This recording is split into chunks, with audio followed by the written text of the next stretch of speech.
This episode is brought to you by Prize Picks. The hard-hitting football action is even better with Prize Picks. The weather might be changing, but the feeling of being right never gets old. So keep the season rolling on Prize Picks by getting $50 instantly in lineups when you play your first $5. We're in the thick of football season, and some of y'all might be feeling down. But don't you worry. That's why we have Prize Picks to keep you going for the rest of the season. Week 10 of football was something. Lots of upsets. Bills, Miami. I'm all in on Devon Achane. All day, baby. More. Man, that guy's really special. Prize Pick is the only app that offers stacks, meaning you can pick the same player up to 3 times in the same lineup. Want to pick more on Josh Allen's pass yards, rush yards, touchdowns? Now you can pick all of them in the same lineup. Only on Prize Picks. Prize Picks is simple to play. Just pick more or less on at least 2 player stats, and if you get your picks right, you could cash in. Download the Prize Pick app today. Use code Shannon to get $50 in lineups after you play your first $5 lineup. That's code Shannon to get $50 in lineups after you play your first $5 lineup on Prize Picks. It's good to be right.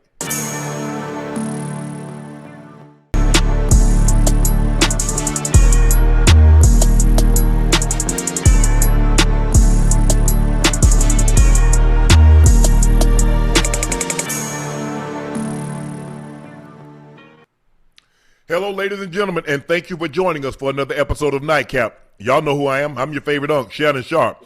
And all the way from Spain, here he is, ladies and gentlemen, Bengals Ring of Fame honoree, a former Pro Bowler and an All-Pro. That is Chad Ochocinco Johnson. And the third member of the Big Three, Arkansas Little Rock native and University of Arkansas alum. Y'all know him, ISO Joe. Here he is, 7-time All-Star Joe Johnson. Joe, what you do? What's up, baby? What's up? We good. Please make sure y'all hit that subscribe button. Please make sure you hit the like button. Do us a favor. Go subscribe to the Nightcap podcast feed wherever you get your podcast from. We personally would like to thank each and every one of you for your eyes, ears, and word of mouth.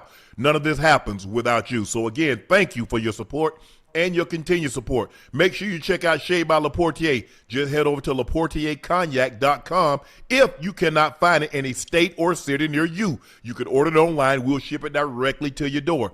The best tasting premium VSOP cognac on the market. Try it, compare it against others, and I guarantee you our taste is superior. Thank you. Please be responsible and drive safely. As a matter of fact, don't drive if you take Shea by Laportier. Don't do that. Make sure you go follow my media company page on all of its platforms. That's Shea Media.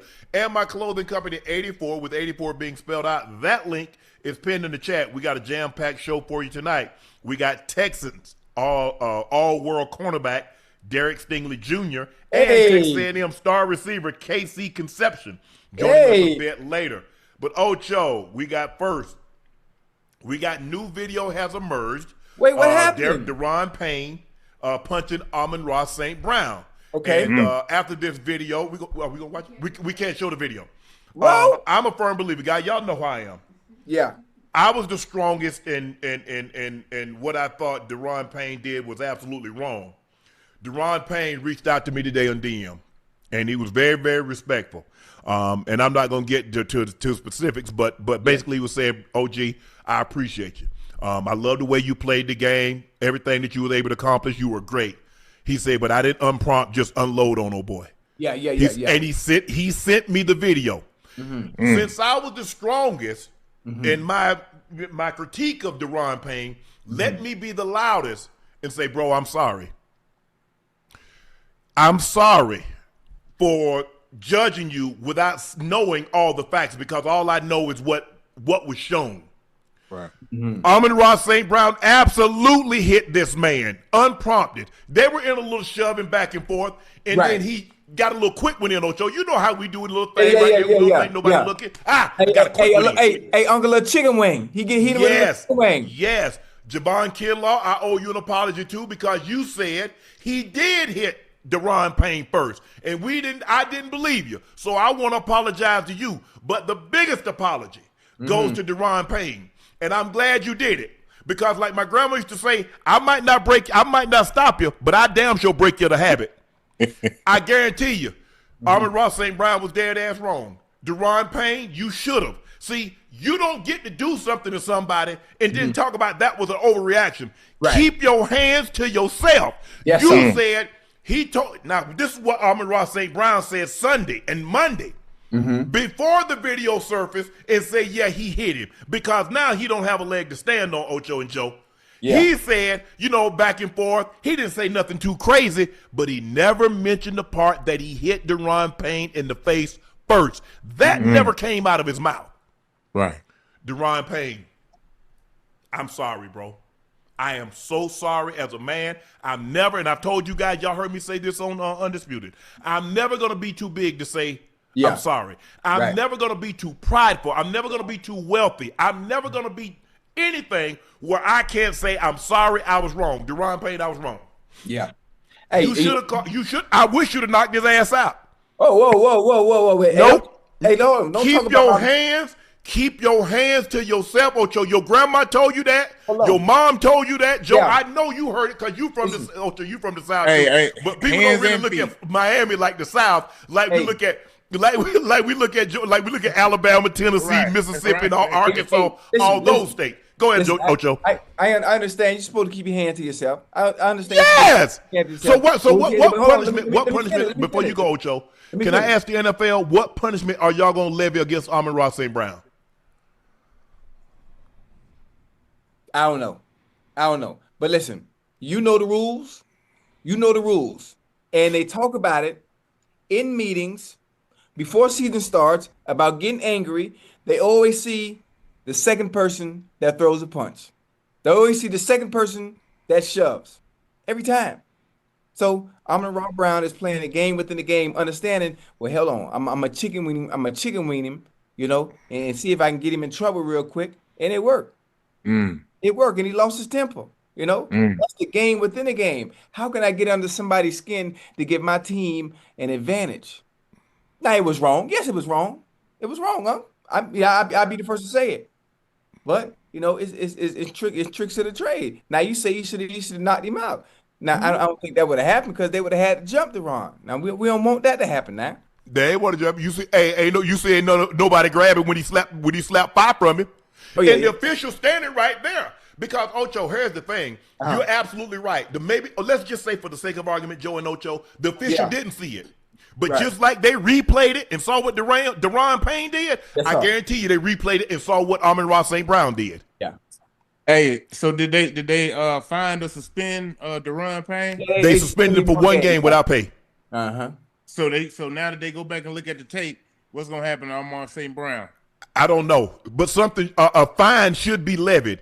Keep your hands and your feet to yourself. If you blocking me, I get that. You pancake me and step in my chest, I get that. But keep your hands to yourself. Yeah. Especially on that football field, because I can do anything I want to, and it's not a crime. They might suspend me. They might throw a penalty, but it's not a crime. Keep your hands to yourself. I don't know what possessed him to do what he did. That's a grown man. I don't know if Daron Payne has a wife. I don't know if he has kids or anything. But my grandma used to always say, boy, keep your hands and your feet to yourself. She said, boy, if somebody put their hands or their feet on him, you do everything you can to try to break them. See, hey, you heard what you just said, right? Huh? Hey, hey, Joe, I told you that story. Where Ray knocked my helmet off and he ended up like that, huh? Hey, boy, you laughing, Joe? Boy, I was in the locker room looking for Ray, boy, and we weren't even playing at home. We were playing it in That was 2 weeks later. You was unconscious. You don't even remember when y'all was actually playing. You was looking for Ray 2 weeks later. No. Y'all was playing the Bills. Ray played for the Ravens. You talking about where Ray at? Where's Sugar? Hey, I was looking for Sugar after that game. I'm telling you. Like, hold on, Joe. I was upset, right? And I'm thinking to myself, hold on, now me and Ray, we pray before the game. We go over a scripture before every game, whether we playing each other or not, Right. We like this.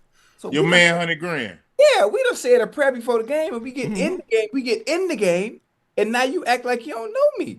You know me, but we prayed before and you just tried to knock my helmet off. Hold on, my helmet went flying by 30 yards, Joe. You sure did. I say, hey, look, Ocho, in between them lines, man, ain't no friend. Yeah. Listen, he probably praying he don't really knock you out. Hey, But you got to realize, those guys, defensive players, go to a different place, man. yeah. Hey, I was in a different place after the game because I was in y'all locker room. Security had to You come went get about like me. I was long ago. Yeah, I was hey, Joe. retired when that happened. Hey, Joe, they had to come get me out the locker room. Joe, boy, I'm finna whoop on him. You hear me? But you don't do Man. nothing like that. But you don't do nothing like that. But if we do, Joe, you can't sit there and say a prayer with me. We can't read the scripture and you go out there and try to kill me on the field. You can't do that. Now He was saying, Lord, forgive me what I'm about to do to Ocho. Lord, I know I've come a long way and I'm trying to do better in my life. But any sins that I commit on this field today, please forgive them. Amen. Hey, Joe, and the funny thing about it, Joe, is when people ask me who was your favorite team to go against, it was always the Ravens and the Steelers.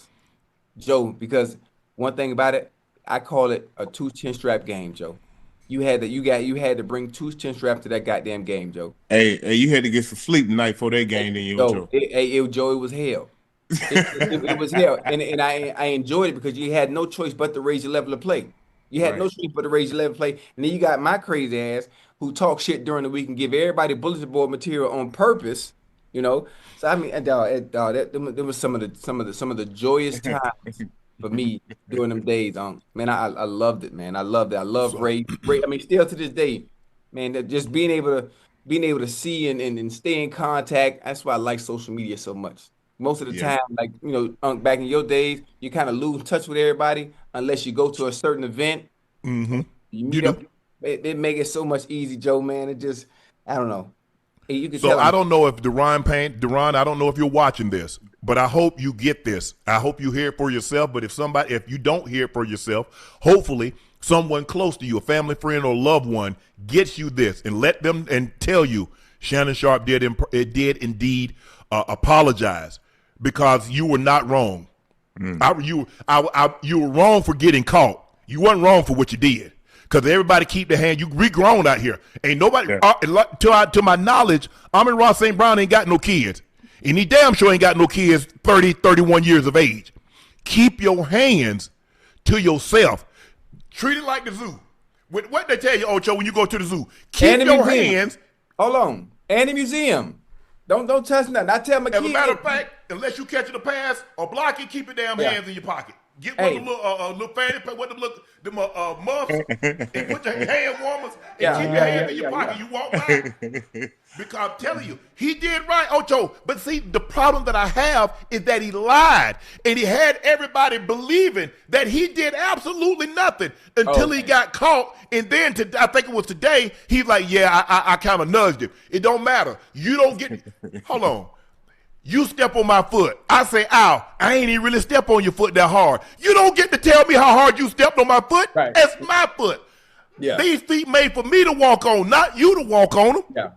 Mm-hmm. Yeah. Daron Payne, I'm sorry. Javon Kinlaw, I'm sorry. Because you also came out and said that he did hit him first. And I said, man, that man ain't hit that man first. Ocho, you say, Ocho, what likelihood of a wide receiver going around slug? And he did it. It don't matter how hard it was. It was the mere fact that you did something that you didn't have no business doing, and then he knocked 5 from you, and you talking about, no, Daron, I'm sorry. And they should give you your money back. Yeah. But I guarantee you, I bet he won't hit another D lineman in the face.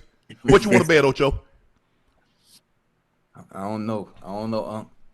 Okay.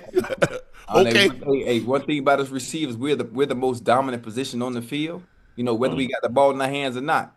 Here you go. I don't know if anybody. There's a saying that says, Ocho, a lesson without a consequence, action without consequences. There is no lesson learned. Wait a minute. Whoa. You know what I'm saying, Joe? An action without consequences. There is no lesson learned. Yeah. Now hey, knock 5 from him. Yeah, the NFL gonna come down with something on St. Brown. Nah, no, they not. Man, no, please. No, they're not. Hey, listen. The NFL is already handicapped. The NFL has already handicapped the game a lot. They've already taken some of the some of the character. Some of the character away from the game, and what made it fun, what made it exciting. Now, before I keep going, I need you to give me that line one more time. Actions without consequences. There is no lesson learned. That's a good one, boy. Hey, Joe, that's a good one, Joe. I'm gonna use that one in my Boy, next. Daron Payne, you did right. You should have hit him so hard in the top of his head, he peeped out his ribs and thought he was in jail. Hey, But you hey, did right. Yeah, No. I ain't getting you no more, Ocho. I'm done for the night. Wait a minute. Hey, bring that back one more time, huh? Like a DJ. I said Daron Payne should have hit him so hard in the top of his head, he peep out his ribs and think he in jail. But you got it though. Yeah. Because I'm trying. I might not stop that act, but I bet I'll break you the habit. Okay. Ooh, that was a good one, boy. Oh, you done dropped 2 gems early, boy. The show just started. hey, hold on. Hey, okay, Ocho. He got up under that. He got up under that helmet too. Did you see how far he swung back? Yes, sir. He swung back from Prince George. Yeah, he got up under there. That's what Ocho. Hey Joe. That's one of them old cartoon slaps. Remember when you watching Saturday cartoon? Yeah, hey, he was pissed off. He couldn't help it. Absolutely. So I don't have any problems after seeing the video, after having him explain what happened, and he said, "OG, I ain't just swing on old boy. He did what he did. Send me the video. I tapped on it, looking at it. They little hand fighting, and then he tried to get a quick one in. Wow, Yeah, look, hey, little chicken wing. I know what you're talking about. I used to do it too.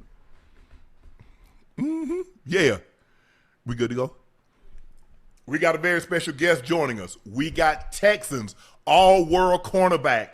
Man, he had an unbelievable one-handed interception that really started their comeback. They came back from 19 down in the fourth quarter to win the ball game against the Jacksonville Jaguars, the division opponent. Here he is, a Pro Bowler, All-Pro, 3 picks this season, including one against Trevor Lawrence. Here he is, Derrick Stingley Jr. Sting, what's going on, bro? Not much, man. Happy to be here. What's Man, up, thank you for joining us, man. We really, really appreciate it. Go ahead, Ocho. What's good? What's up? You I'm good? always good. Yeah. Okay. I like that energy. I see you in the off season. Oh, man. yeah. We gotta run it. We gotta run it. Bro, watching you play, and I think the thing is about any great corner, the one thing that they all have is patience. They ain't really biting that first move. Cause look, bro, all that head stuff. Let me ask you a question. What are you looking at? You looking at his breastplate? You looking at his hips? Cause all this head doing all this and all that right there, and these hips still coming straight at me. So when you lock in and you're playing press coverage, what are you watching? I'm looking more at the mid thigh, the back leg. Okay. To I start low, so then when your eyes go up a little bit, I end up around the hips and try to stay in that range right there. So Yeah. How did you learn to be patient? Because a lot of times, these receivers are really good at route running, getting in and out of breaks. And I think the thing is that you can't be overreactive, always biting the first move. Now, sometimes they really are running a go. And sometimes they're going to run, they're trying to run you off and do this comeback or do this dig or do this over route. So how are you playing? I mean, obviously you study tape. You see formation. You're like, okay, you think y'all slick. Y'all think y'all got a 3-by-1. You think you going to fool me with this split. Man, get out of here. Yeah, I mean, it's really because, I'm also fast. I feel like people don't think that I'm fast, but They don't think you fast, yeah, huh? but I can run with pretty much anybody. So knowing that in my mind, you're not going to run away from me. So I can play low hip most of the time. And we get down the field, the quarterback, all quarterbacks don't throw accurate, deep passes. So, I can look back at a certain time knowing that the ball sometimes will be underthrown or inside or something like that. Then it just go make a play off of that. And you ain't gonna have much time to throw it. Y'all got those 2 edge guys coming off the edge. So you hey, I ain't gotta cover long. Yeah. And that's every snap. They and it's not even just them. It's the whole the interior. They push it. You got Rankins, you got those guys. Yeah, they pushing up the middle, and then you got the 2 on the outside, and then they all rotate. So we got 3 people deep in every position on the D line. So every snap. But you one of the few. Obviously, I'm an enthusiast when it comes to some of the better DB, just DB play in general. And being able to watch y'all and study a game and study how you guys play. You have tremendous patience. You have tremendous patience, similar to like Darrell Revis in a sense. You're very good in bump and run. Watching film, you can tell you watch film a lot and you understand the tendencies and what's coming and what's not. And your ball skills are second to none. Your ball skills are second to none because you're one of the few DBs that when the ball is in the air, you actually look back for it and you don't panic. Most of the time, you already know. Most of the time, everybody always panic once the ball in the air, and what the first thing you do, you pull your tug and you get a flag thrown. But your ball skills, man, is elite. You know, I haven't had a chance to give you your flowers, but just now I got a chance to. But you one of the best. You know, we talk about top two. You right up there. So it depends on who you like based on preferences out of you and brother P2 down there in Denver. I appreciate you, man. I appreciate that. Yes, sir. Hey, D Sting, what's up, bro? Hey, tell me something. What have you learned from your father, your grandfather, coaching and mentorship? As you came into this league, what have they taught you kind of growing up? Well, my dad, so he coached in the Arena Football League for a long time. He played in the arena. And since I was a little kid, like as far back as I can remember, I'm doing DB drills with like his players and like with full pads on as a little kid, or like running routes against his DBs as a little kid, like double moves or whatever, like that. So being in that type of environment, it kind of taught me, for one, like the brotherhood that goes along with a football team, because for one, they was I guess you could say like they was those older figures that I saw as like superstars. Like it was just like a family environment. Right. And so that taught me brotherhood, and then like seeing them go out there and play together, knowing that they was close, like off the field, whether that was dealing with me or doing their own thing or whatever. And then from my dad, like, and then adding on to that, like my dad, he taught me how to deal with like energy levels on the field. So Ochocinco, big talker. He's trying to get in your head, Sting. Oh yeah. Like he'll talk and he'll do all that. But me personally, like if I make a good play, like you probably won't see me do anything. Like whether if it's like PBU or something like that, like I'll just walk off because for one, I'd be tired. So like I don't have the energy to do that. And then like if something is too bad, then like it's on to the next play. And I feel like as a defensive player, like that's just how you got to live life. And and it's really like that for offense too. Like a receiver, tight end, like you drop the ball, like drop a pass, you got to move like on to the next play. You can't think about it, because then you start thinking about catching the football. You're gonna keep on dropping the rest of them. So like stuff like that, like just regulating emotions and still playing with a passion and being fierce with it. But everybody don't need to know that. Like if you want to try to play me on the field, I just show you by just playing the game. Like I don't need to talk, because I don't know how to talk. Oh, you don't talk? You said what? I said you don't talk. So if somebody start yapping, I'm about to get this one today. I'm about to get me 100 today. Get me about a couple of tubs. Well, I mean, I'll probably just look, because I don't know how to talk trash talk. So like I'll just look and I'll either laugh or I'll just be like, okay, like all right, like.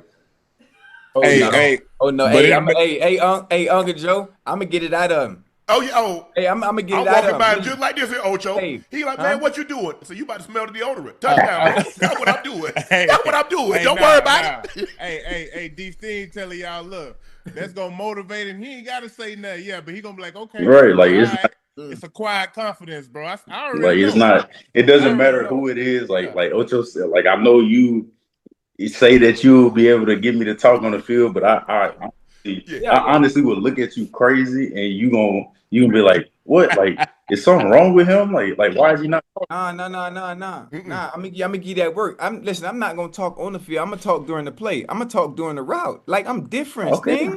Like I'm different. Gotta let him know, Ocho. We gotta let you know, Sting. Hey, the whole time. We got two quiet dudes versus two talkers.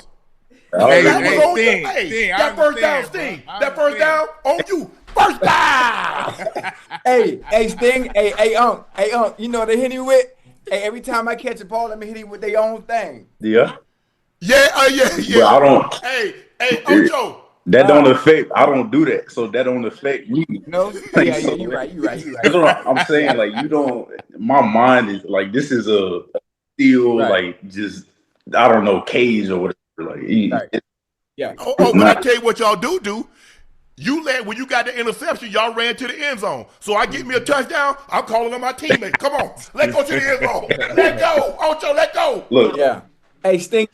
Sting. You know who Sting remind me of too, Unc? And that's the way he carry himself. And he's always even keeled, no matter what. It's really hard to get him out of character. Andre Johnson. Yeah, like, exactly the same. Don't talk. Yeah, much. Dre don't say nothing. No, he didn't at all. Sting, let me ask you a question. Who do you kind of pattern your game after? Because I mean, like you kind of built like Revis, but I mean, there's Charles Woodson, there's Rod Woodson, there's Time, there's Revis, there's Darryl Green, there's Aeneas Williams. There have been a lot of great corners. Like, so did you study film when you watch it? Like, okay, this is the direction I'm going in, and I think this is what I'm going to be at in college. This is what I'm going to be at the next level. Who do you kind of pattern your game after? Is there any similarities that you see between yourself and anybody that I mentioned? Maybe somebody I didn't. Yeah, nobody that you mentioned, but it's always been Champ Bailey for me. He's always the, he get the ball, he's locked down, he's interchangeable. If he need to go play somewhere else, like in a different position, he can do it. Like just because he know the defenses or know football. Yeah, he just always been, and he wore number 24 like that. Yeah, he's always been the person. That's the guy. So you like because I measure corners, and then it's not a knock on the corners that don't, but I like to see you get frequent flyer miles. I like to see you travel. I mean, if you got a bad dude and he normally he's the X, I'm going there.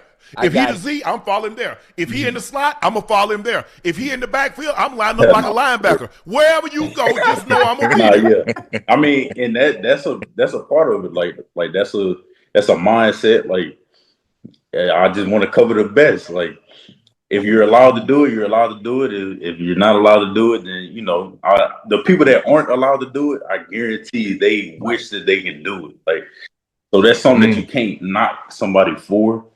I don't. No. Some people just like they got their defenses, and you play left, he play right, whatever the case, and that's how it was with Revis and Crow.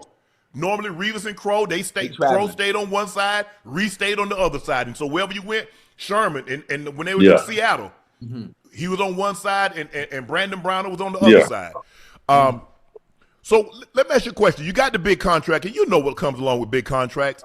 Even more expectations. You've gone to the Pro Bowl. You've been an All-Pro. What are the expectations that Sting puts on himself? Damn the outside pressure. What you put on yourself? Well, really on myself, like it's more about like technique. Like it's sometimes like we kind of mentioned earlier, patience. We was talking about patience, right? So sometimes, and then you also said like kind of falling for the first move or wanting to react to the first move. Like yes, like people know I'm a patient defensive back at the line of scrimmage, so I'll get harder moves like first steps, thinking that they're going it's just a game within a game. So I'm hard on myself, like trying to make sure that I'm sticking true to who I am and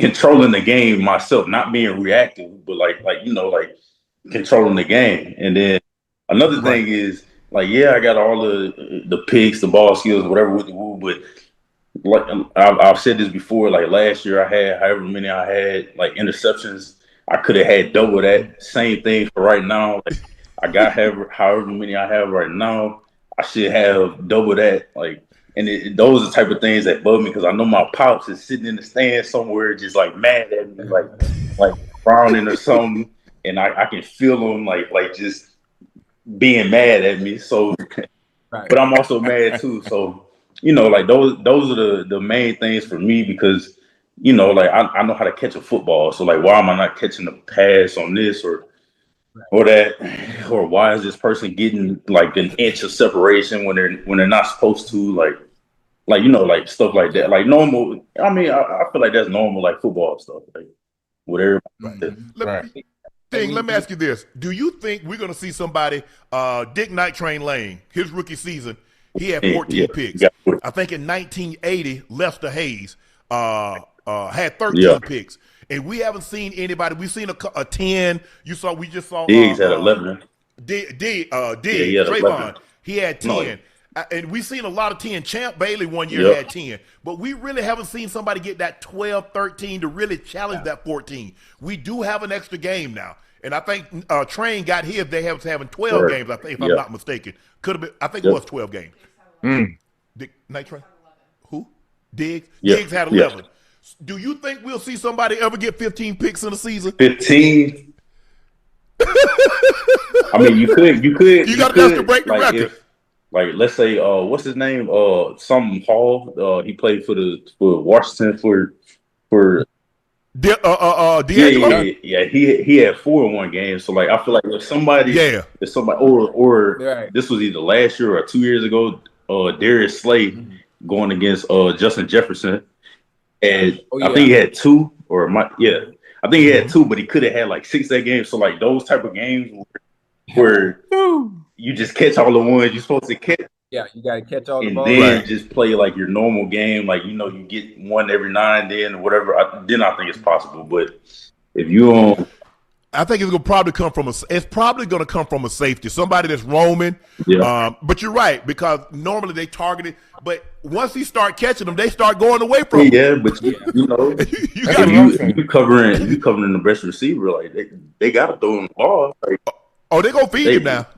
But then they're gonna start stacking him, start running you off picks and everything, and doing all that other stuff, trying to run a bunch of shallow crawls. Then they gonna whip you. They gonna start him in hard, do Zorro, do everything to try to get you off his tail. Still opportunities though, regardless.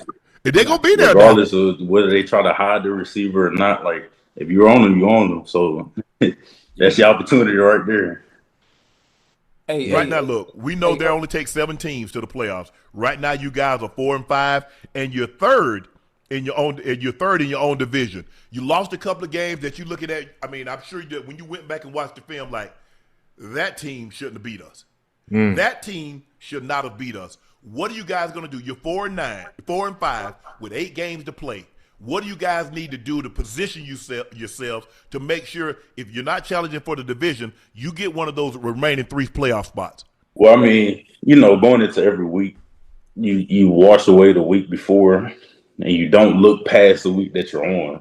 But one of the things that my position coach Dino, he always say just do your job, take care of what you gotta take care of, and then don't go out there chasing plays. Don't go out there just doing your own thing. Just do what you're supposed to do, and then if everybody do that, then the result will be what you would want it to be.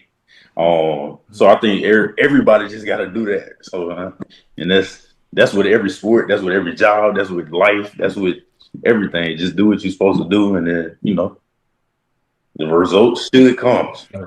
Well, you gonna get some opportunity to get some picks. You got the Titans coming up. You got Calvin Ridley. Buffalo, they got a bunch of guys. And then the Colts, they got Pearson Pittman Jr. And then you got the Chiefs. You got Worthy, and you got Rashee Rice, and you got Juju. So you go get some. And then you got the Cardinals, Marvin Harrison Jr.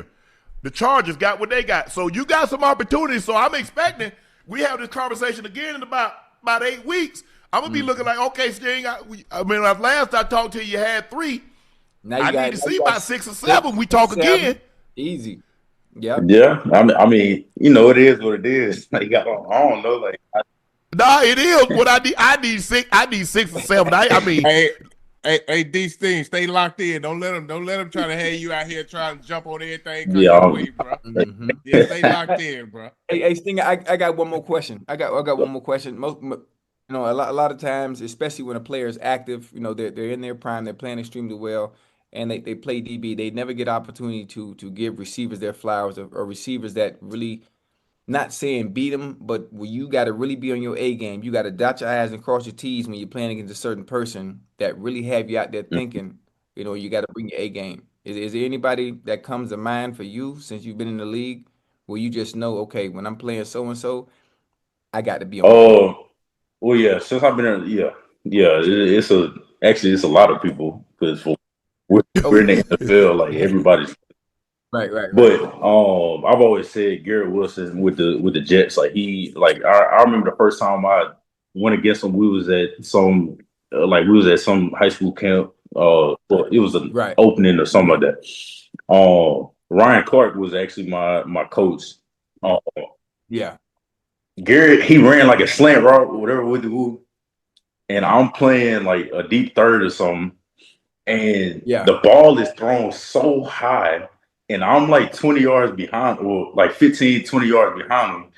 I'm thinking the ball coming right to me, like, and he jumps up so high, catches the ball, just runs, and I'm just looking at like, that's crazy. But since I've been in the league, like, going against him, I think I played against him like twice already. And he's nice, like he's nice. And then, but it's a lot of people. It's so many people I can't even. Devontae Adams always, Tyreek, Mike Evans. Nobody talk about Mike Evans for some strange reason. Like he's Mike Evans. Like I don't know. Like, but it's a lot of people. I can't think of everybody, but right. Derrick, you and your dad, Derrick Sr. run Cover One Elite. Tell us about that. What is Cover One Elite? So it's really just like a DB camp. Like a couple years, we went to Hawaii for a couple years, get some people like all throughout the league. Whether it's people I played like in college with or just know like throughout the league. So they'll go down there. Last year we had it in Puerto Rico. Actually we was just talking about it, like maybe we can get this in Greece next year. Like, like just going. What about safety? Y'all invite 57-year-old safeties? I mean, hey, look. It don't matter if you want to come. You just know you're gonna work.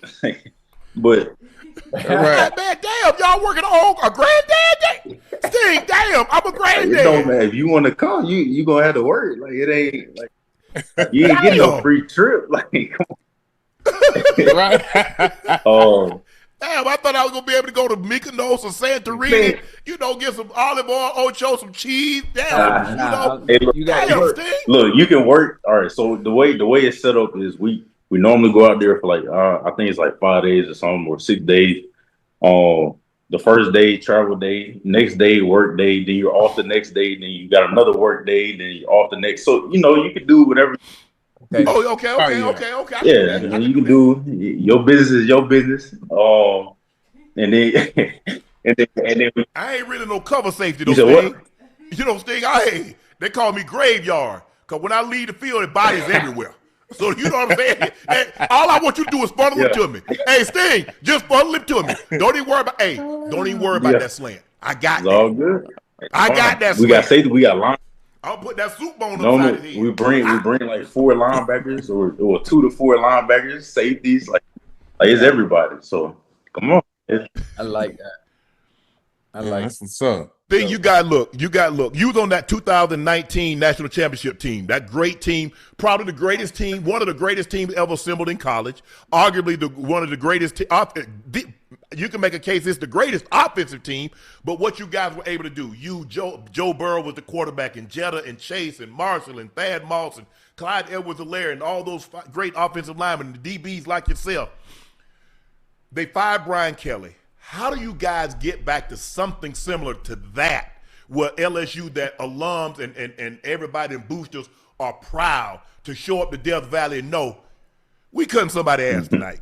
Well, honestly, I mean, it really just comes down to whoever they bring in, it doesn't matter who they bring in. Like, as long as the players, like, they really buy into being at LSU, like, you can go to a certain school, you can be from here and be from there, but once you get to where you're at, like, you got to know what the goal is in mind. Like you're at this university, you're doing all this and that, but the goal should be to get to the next level. So once everybody get in the tune with that, like, and really break down, like, how can we be great? Like, that's what it's gonna take. So I don't think it matters like who it is or what it takes I'm just saying from the coach's standpoint, like that doesn't matter. Like, it's the players buying into themselves first, and then the coach like just kind of adding on to that.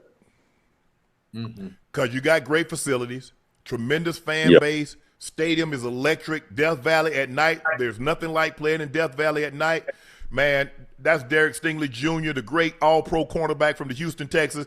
D. Sting, thanks for some time tonight, man. Appreciate that. Continued success. Stay healthy. Look, when we talk to you in January, I'm going to be looking at the stats because I know you got 3 now. I'm like, okay, hey, Ocho, we got to call him back up. You done got 7. Yeah.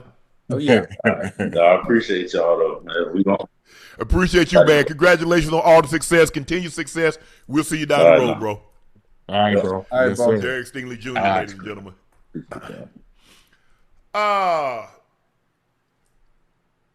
Eagle fans. Every time we say something about the Eagles, we mention A.J. Brown, y'all making it up.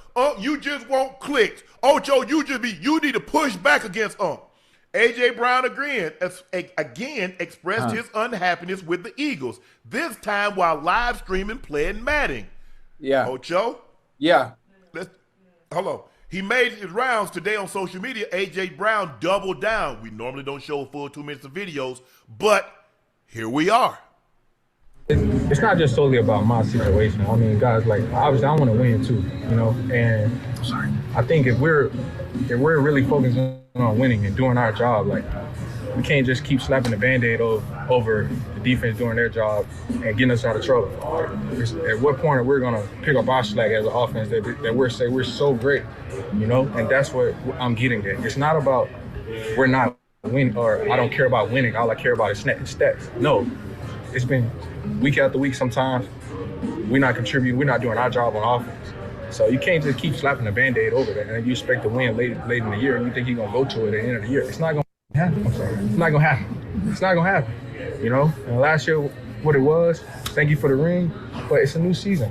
They adapted. We have to adapt, and we have to continue to, like, get better and try to find new ways. So that's where the frustration comes in, because it's not about winning, you guys. Like, I want to win, yes.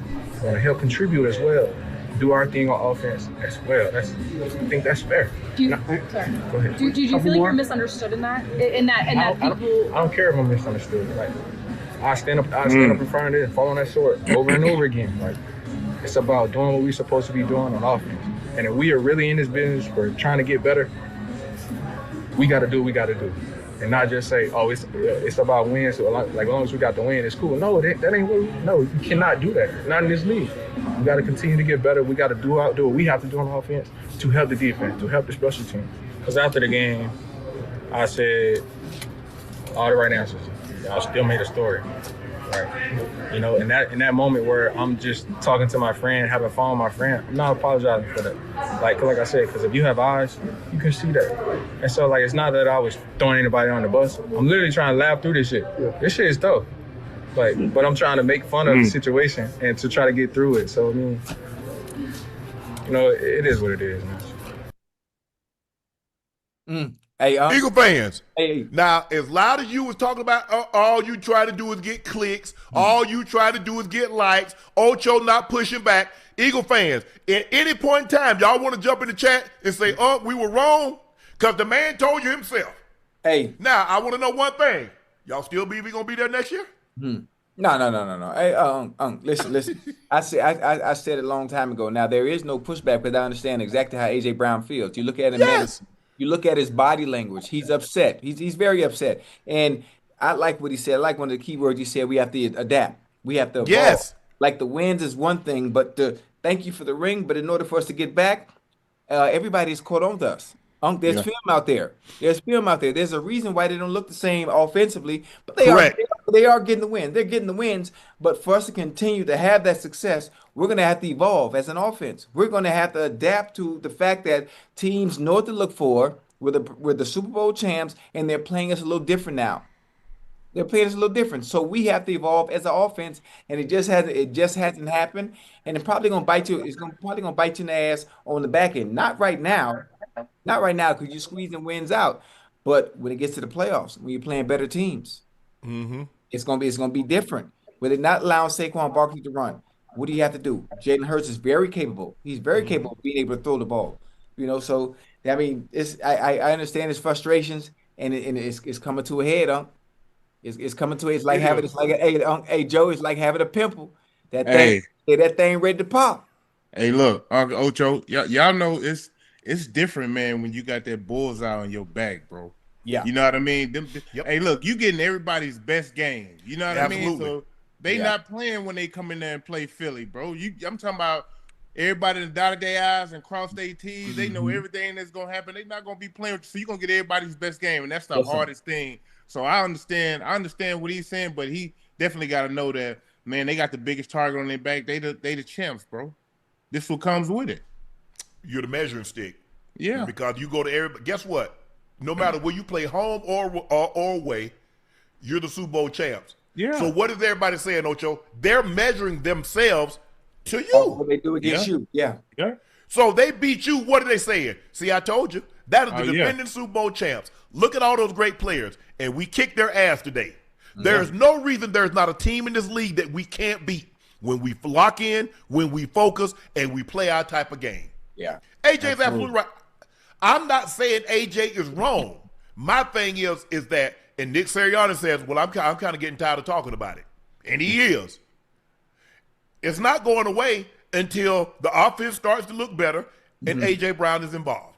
Yeah. So you can get tired of talking about it, but until this offense starts to look like it did, Ocho, the last half of last year and in the postseason, yes, sir, it ain't going away.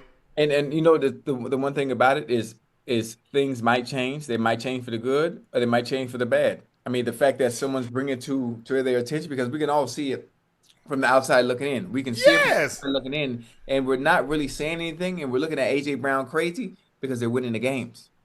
Yeah. Because they're winning the games. But as the season continues to progress, as you get closer to which I consider real football doesn't start until after Thanksgiving. That's when it's time to get going. That's when teams start to click, and you want that momentum to carry into the playoffs. I'm hoping things change for the better, because I want AJ Brown to have success. I want the Eagles to have success, and of course, I want Jaylen Brown to continue to silence all his doubters. Jalen Hurts. I'm sorry, I'm Jalen Hurts. Well, I'm thinking about basketball. Jalen Hurts to continue to silence all his doubters. So, I mean, I understand his frustrations. I've been there as a receiver. Obviously, never been on a team of this magnitude that is coming off a Super Bowl win, championship for that matter. But I do understand the frustrations of wanting to be an intricate part of the offense. You know, I'm not asking for the ball 30, 35 times a game, but just make me feel like you want me, you know? Make me feel like you want me. So, I mean, that's pretty much it. So I get his frustrations, but I can compartmentalize in a sense, and as fans not really understanding, y'all winning. Y'all are winning. How are you fussing when y'all are winning? And I understand. That was my only thing, Ocho. Like I said, Ocho, I'm not saying that he's wrong. I'm saying it's going to be hard to get fans to empathize with you when you're winning the game, because then they look at it like you don't really care about winning. You care more about your stats. So this is what I'm saying as a fan. You would care more that you had 9 for 140 and 2 touchdowns, and you lost, as opposed to having 5 for 53. It's like, no. And my only thing was, I said, when you make it public like this, you're going to get a lot of pushback, because at the end of the day, the job is to win the game. So if he had went up and talked to Jalen Hurts about it, if he had talked to Sirianni, Petula about it, and just kept it behind closed doors, but at some point in time, Ocho, like you said, he probably did that already, man. I'm sure he has. He probably did it. Remember, this started last year. For sure. You saw him reading the book. Year. So the fact that nothing has changed, you know, now it's gotten to this point because, maybe y'all ain't hearing me. Maybe y'all not understanding where I'm coming from, and me wanting to contribute to what we're doing when it comes to some of those wins that we're getting, where I'm out here like a Christmas ornament. So basically you telling me I'm decoration. Yeah. So I see both sides. I also understand the business side of things too, Joe. And now, when we talk about, we still winning, and I got this $33 million salary, and that not come out. $33 million receivers don't catch 50 passes. Hey, and you know that game they play. I absolutely know that game they play. Now they want to play a different game where you don't have you're not contributing the way you used to, where it seemed like you lost a step because your numbers not what they used to be because your production is falling. Wait a minute. You told me it was about wins. So now you don't want to pay me what you're paying me. You want me to take a pay cut because my production ain't right. Ocho, it's about wins publicly. It's about production privately. Oh, yeah, absolutely. I know that. The fans don't understand that, which is why that's where the frustration comes from a player that's active, because you already know what they finna do. You absolutely know. He said he tired of running there and win sprints. Yeah, he get great. AJ said, I'm in shape. I don't need to do no cardio on Sunday. I done did cardio Wednesday, Thursday, Friday. I'm good. I like I said, when this first broached up and looking at his body language, Ocho, my thing is, look, I don't know it all, but having played the game and been around guys, the body language tell you hear him talking. He's telling you without actually coming out and trying to say it. Right. But he's like, I'm giving you hint. It sounds like AJ is unhappy with his role in this offense. Yes. But y'all want to make it seem like it's about clicks and light. I'm just basing it on my intimate knowledge, having played the game, having been around guys, and I know the mindset of guys like an AJ Brown. He's a humble guy, but he worked his ass off, and he's like, you gave me this money for a reason. Now you got people think I'm out here tricking it off because my numbers is not reflective of the type of salary that you're paying me. It's because y'all not doing what you're supposed to be doing. The Eagles are still going 3 and out more often than any offense in the NFL since 2014. And they still winning? And they still winning. Still winning, because the defense, look, the thing is that the mark of a good offense, Ocho, is what? Can you get done what you need to get done when you have to? When it matters most, So, Joe, when they need a 3rd and 5, they get it. When they need that 4th and 1, and they get that tush push, when they got 2 guys that's in front of the center that's on the other side of the ball before the center snap the ball, they get it. Their defense is really good. Now, their defense hasn't been as dominant, like attacking the quarterback. They still, Jalen Phillips is going to play big dividends. You saw him, did you see him, how violent Ocho, he violent. Oh, yeah. And that's the one thing when you're looking for a defensive lineman, Joe. Yeah. Edge rusher or D tackle, is he violent? How violent is he with his hands? Look at him set the edge. Y'all go watch him how he locking out. He got the tight end like this. Come here. I don't know where you're going, John Jacob, but you can't go without me. Right. He's a hell of a player. Yeah. He played in Fangio's defense, so he knows this defense. So there's really not a learning curve. But AJ is absolutely right. Yeah. Because when you look at the Seahawks, if you think you're going to hold them to 7 points, you look at the Rams, if you think you're going to hold them to 7 points, that ain't happening. If you think you're going to hold the Lions to 7 points, that ain't happening. Yeah. Because at some point in time, Ocho, you're going to have to win a game where you really score 35, 38, 40 points. And there's going to come a time, even when we had the 2000 Ravens, there was a situation where we had to outscore Jacksonville, and we ended up beating them 38-35. Yes. There will come a time.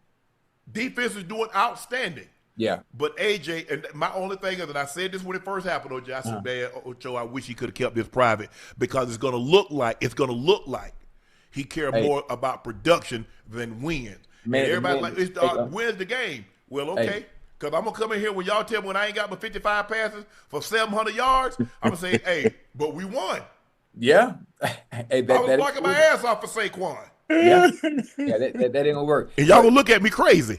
Hey, you know what? Comparison is the thief of joy too, Joe and when you look at what's going on with the Rams and how their offenses, you look at JSN over there in Seattle with Sam Darnold, the two offenses are completely different. I mean, in comparing the two to the Eagles, it's a thief of joy, and it make you sad as a receiver. When you look at what JSN is able to do, what you look at Devontae Adams and Puka Nacua are doing over there, and it's kind of different because that offense over there in Philly is not run like that. So listen, I totally understand young Bull frustrations, man, and I hope things do get better. I'm not sure they will because this has been going on since last year, and Hey, it's tough. He's in a tough spot. He's in a tough spot, and people, especially those that are fans of the game, probably won't understand it.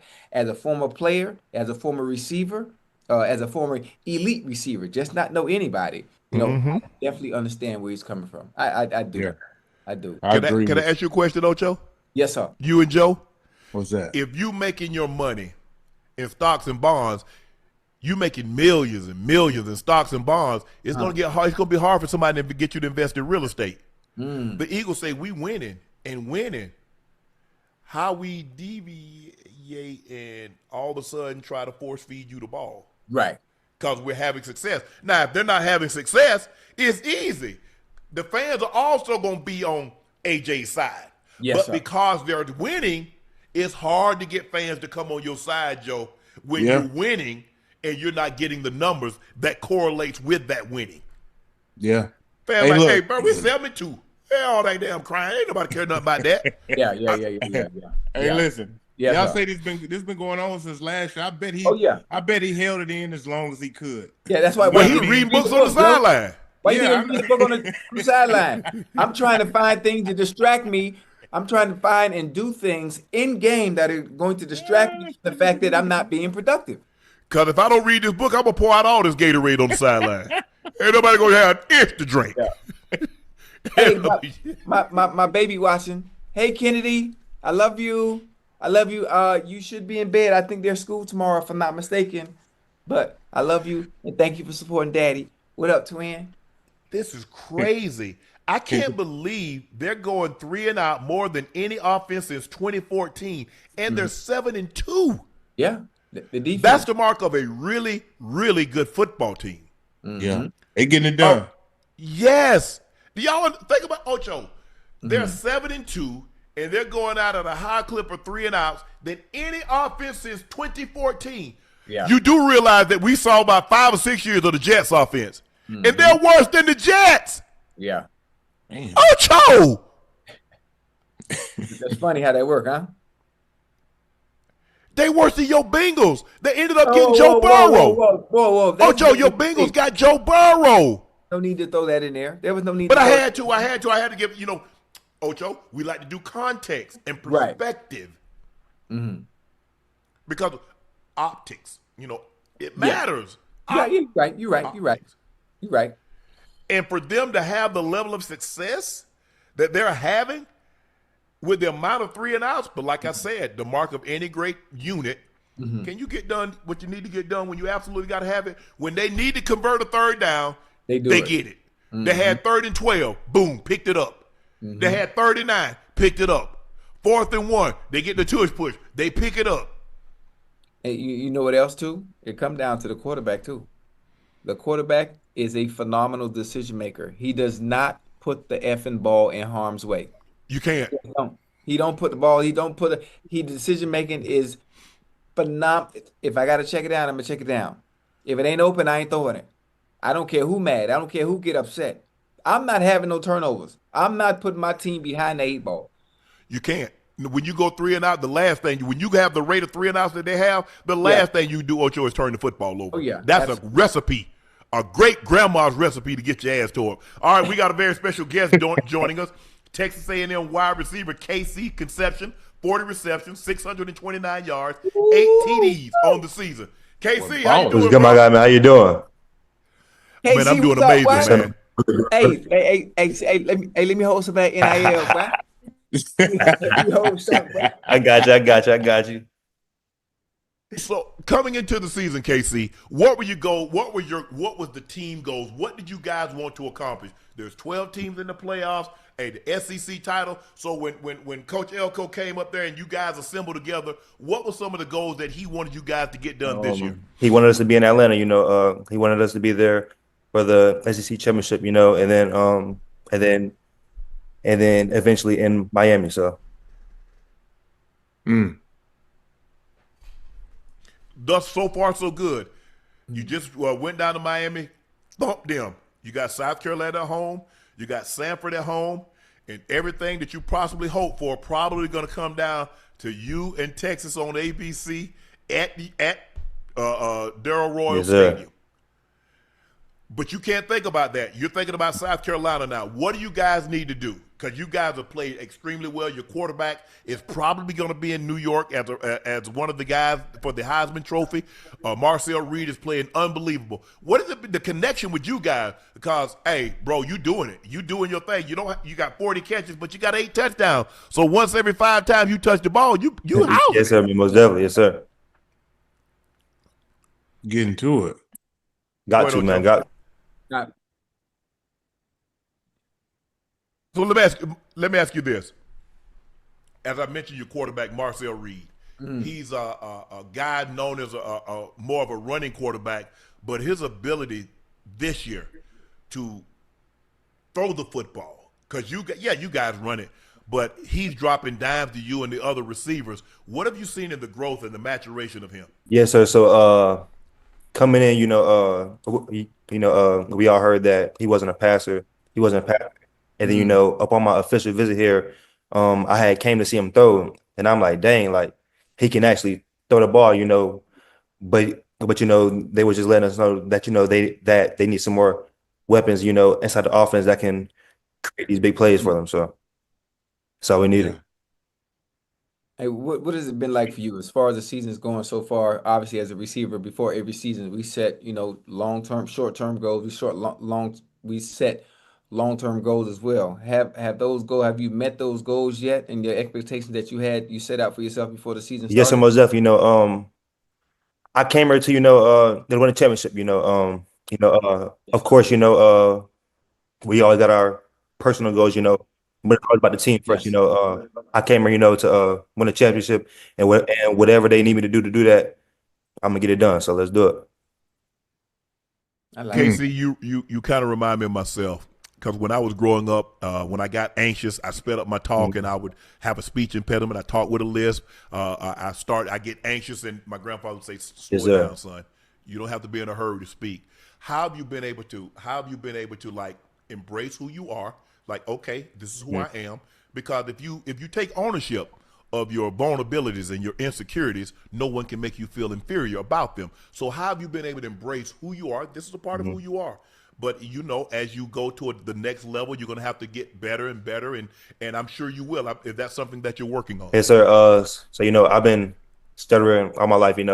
My dad, he stutters also. So just having conversations with him, and seeing how he has dealt with it, and then being a role model or somebody that these little kids can look up to. If they have a speech impediment, or if they have trouble, talking, so yeah, that's probably.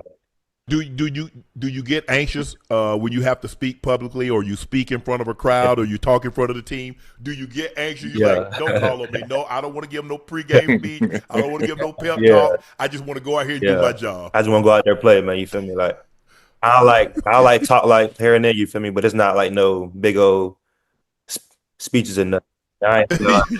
Yeah. You ain't gonna give me no remember the Titans speech, Coach Boone.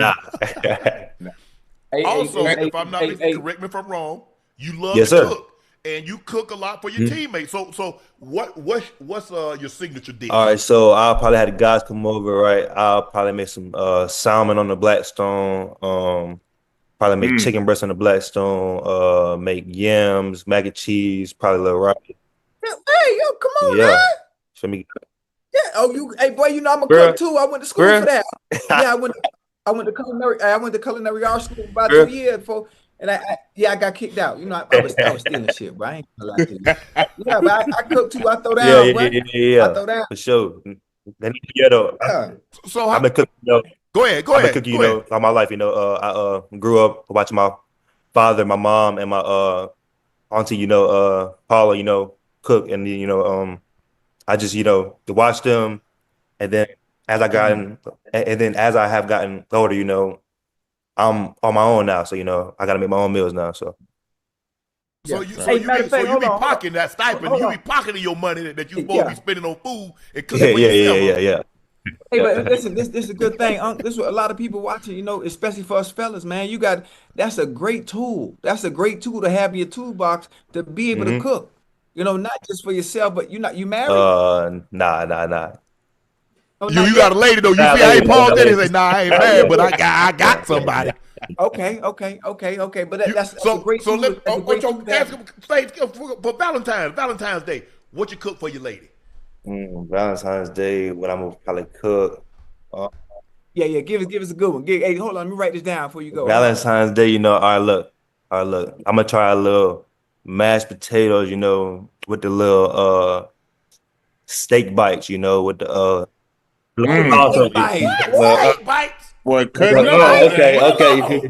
Write that down for me. You feel me? Write that down for me. Okay. Yeah. Okay. Hold on. The snowflake steak that's so buttery it melts in your mouth. The snowflake steak. You feel me? And then we go the medium well though. You feel me? We go medium well. Medium well. Okay. I like that. There you go. Okay. Now you talking. Now you talking. Okay, and then we'll probably put a little asparagus on the side. You feel me? Ooh, asparagus. Yeah. Smooth. Like. I just want you to know. Hopefully, KC, before you already done got your pleasantry, you done got everything you need to get done before you feed her this meal, because she going straight to sleep. Ain't nothing popping up after that. Straight to sleep. You give her steak bites, mashed potatoes, asparagus, KC. Night. It's life. Night. Yeah. Hey, she gonna hit you with the Steph Curry. She take that last bite. It's over with. So you know. Yes, so sir. you know. Hey, KC, tell me something. Who you model your game after? So growing up, you know, I watched a lot of tape on highlights. You know, I watched a lot of tape on highlights at West Virginia, and then now I would say probably like a Jamar Chase. I like to watch Jamar Chase. You know, his after the catchability. So definitely. Yeah. That's a good one. Because you know what you do, because you're tremendous once you get the ball in your hand. And I like watching you in the slot, but I thought you should have had 3 touchdowns. Now one day you dropped that one cross the middle. Hey, right on, it was dying too. You remember when I know what you're talking about. I know what you're talking about. Yeah, it was right on the guy. That's me. I'll talk to Marcel about that one.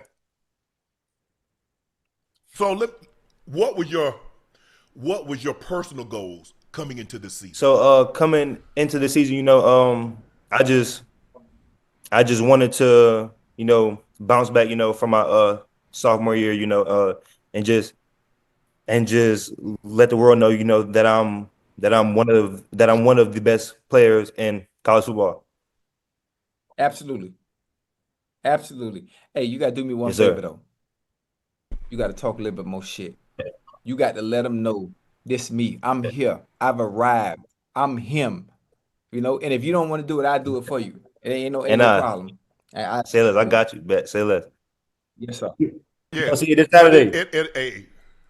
That's what got me. Saturday, You know, I used to, had to stutter and had a speech impediment. Then I started talking, and the more I talked, I was like, I wanted them to hear exactly what I was saying, so I slow down, and I'd be like, "You suck." You know what I'm saying? You understand? That's how I got it. So that's all you got to do, KC. Man, KC, hey man, congratulations on the season you're having. Thank you. Keep it going. You're a couple of games away from your ultimate one of your destinations is being in Atlanta, SEC championship game. Stay healthy, and hey, once you guys get to Atlanta for the SEC championship game, come back and talk to us and tell us how you did. Yes, sir. All right, we're gonna have to come down. We're gonna have to come down there and Sam, get some pull up, steak pull bites, up. mashed Pull up, potatoes, for some real. yams. We have to come down there and see what you Pull up, put for down, real. man. I got Hey, you. yo, Yes, sir. for real. All right, we're gonna see if you cook it like that. Cause we're gonna put that, we're gonna stream it live, and I'm gonna be 1 foul with them now. I'm gonna say this is some bull. I appreciate you, Jordan. That's KC Concepcion. Thank you guys again, man. Thank One you. of the Yes, Texas sir. A&M wide receivers, 40 catches, 625 yards, 8 touchdowns. Congratulations thus far in the season. Keep it going.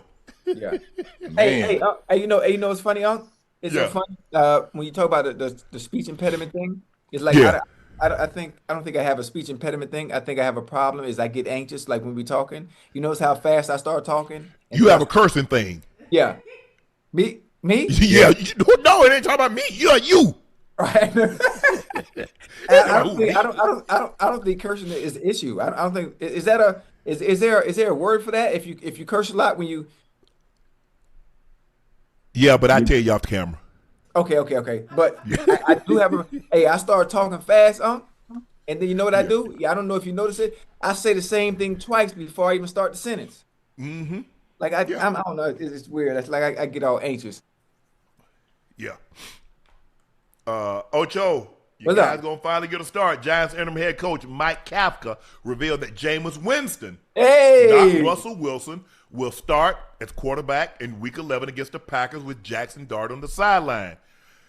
Man, pass over Russ, who was the starter of the season, then went to number 2. yes, Dart gets hurt. Russ goes to he's numbers 2 still. yes. Jameis leapfrogs him. Ocho, what do you think? What do you think about this? I think the coaches, obviously, the interim coach is trying to get a spark out of the offense. They've seen enough. I'm assuming from Russell Wilson being the starter when Jackson Dart went in, and then hearing the reaction from the crowd and the offense really not being able to get going. They want something new. They want to see what Jameis Winston can get in there and do, and see if they can have somewhat of a spark. We all know he is one that's liked by everybody, and he can have flashes of brilliance on the field.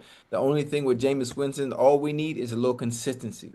Can we get consistency out of you week in and week out and give us a chance? Listen, I think their playoff chances are probably out the door, but can you keep our team and head above water and let us compete, until the end of the season? Well, I'm sure Jack Dart will come back. In 2 weeks, Probably so. At least, I mean, he's going. Well, he's out this week. Maybe they maybe give him 2 weeks, Ocho. 2 weeks, because, like I said, since the preseason, this is the 4th time now. Yeah. We know he's been checked for a concussion. Right.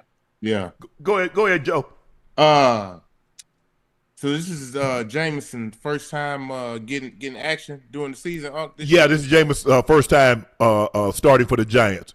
Yeah, I think he played a little bit. He played, I think, one preseason game. He played in one preseason game, played really well. Yeah. But like Ocho said, Jameis' problem has always been consistency. Look, he's the number 1 pick in the draft. He won the Heisman Trophy as a freshman. He led his team to a national championship. So we know he has the talent to play, but he's been turnover prone far too much. We saw last year he threw for almost 500 yards, but it was the turnovers that really cost his team a victory. Right. Tremendous highs, incredible lows. So he just has to find a way to be consistent. And if he can be consistent, that gives him a chance to be successful, and it also gives his team a chance to be successful. I want to say I'm surprised, but I don't think I am. I don't think I'm surprised by this move because I know one thing. About this move. It's going to be exciting because ain't no telling what the hell finna happen. Anytime Jameis is in there, ain't no telling. And I can't wait for the interview. 5-5, Ocho. Ain't that Subway got the 5-5? Yeah. Nah. 5 touchdowns, 5 interceptions. And what I was talking about when you left, I said if he's just consistent. Ocho, the man's the number 1 pick in the draft for a reason. He won a Heisman Trophy, led a team to a national championship. He can throw that ball, boy. Yes. You can't turn it over though, Ocho. Yeah. You're never going to be that great that you can overcome the amount of turnovers that he has. Remember last year, Ocho, what was that, a Thursday night game against the Broncos? He threw for damn near 500. But it was the pick 6. It was the 3 turnovers that ended up undoing the great job that he had done. Remember, Jerry Jeudy goes back, has 235 yards receiving. He and Jameis was cutting up. Yeah. And then Jameis, they started housing him. Yeah. Ocho, the last guy we had on, KC Concepcion, and there are some people in the chat kind of making fun of him. They're like, man, let everybody else talk. In a situation like that, I had already gotten briefed that he has a speech impediment. And when he gets nervous or he gets anxious, he stutters. So that's why you heard him repeat himself a lot. But if you notice, Ocho, when we first started, he gave us 1-word answers and go. Yeah. And so instead of going, let you ask him something, let Joe ask something, I said, let me get him comfortable. Let me get him relaxed. Once he gets relaxed, he'll slow down. He'll feel more comfortable. Because every time he talks, he thinks people are judging him. So if you think somebody's judging him, what you going to do? I'm not going to talk. I'm going to be reclusive. Right. I'm going to say as little as possible. Yeah, you're right. And then he gonna clam up. But if you notice, once we got him comfortable, we started talking about cooking. We started talking about things that he likes and he feel comfortable with. You see how he opened up and you couldn't even tell. Right. So that's why I kind of took the approach that I took. And a lot of times, sometimes I'll let Ocho, because if it's somebody like I know Ocho knows, I'll let Ocho lead it off.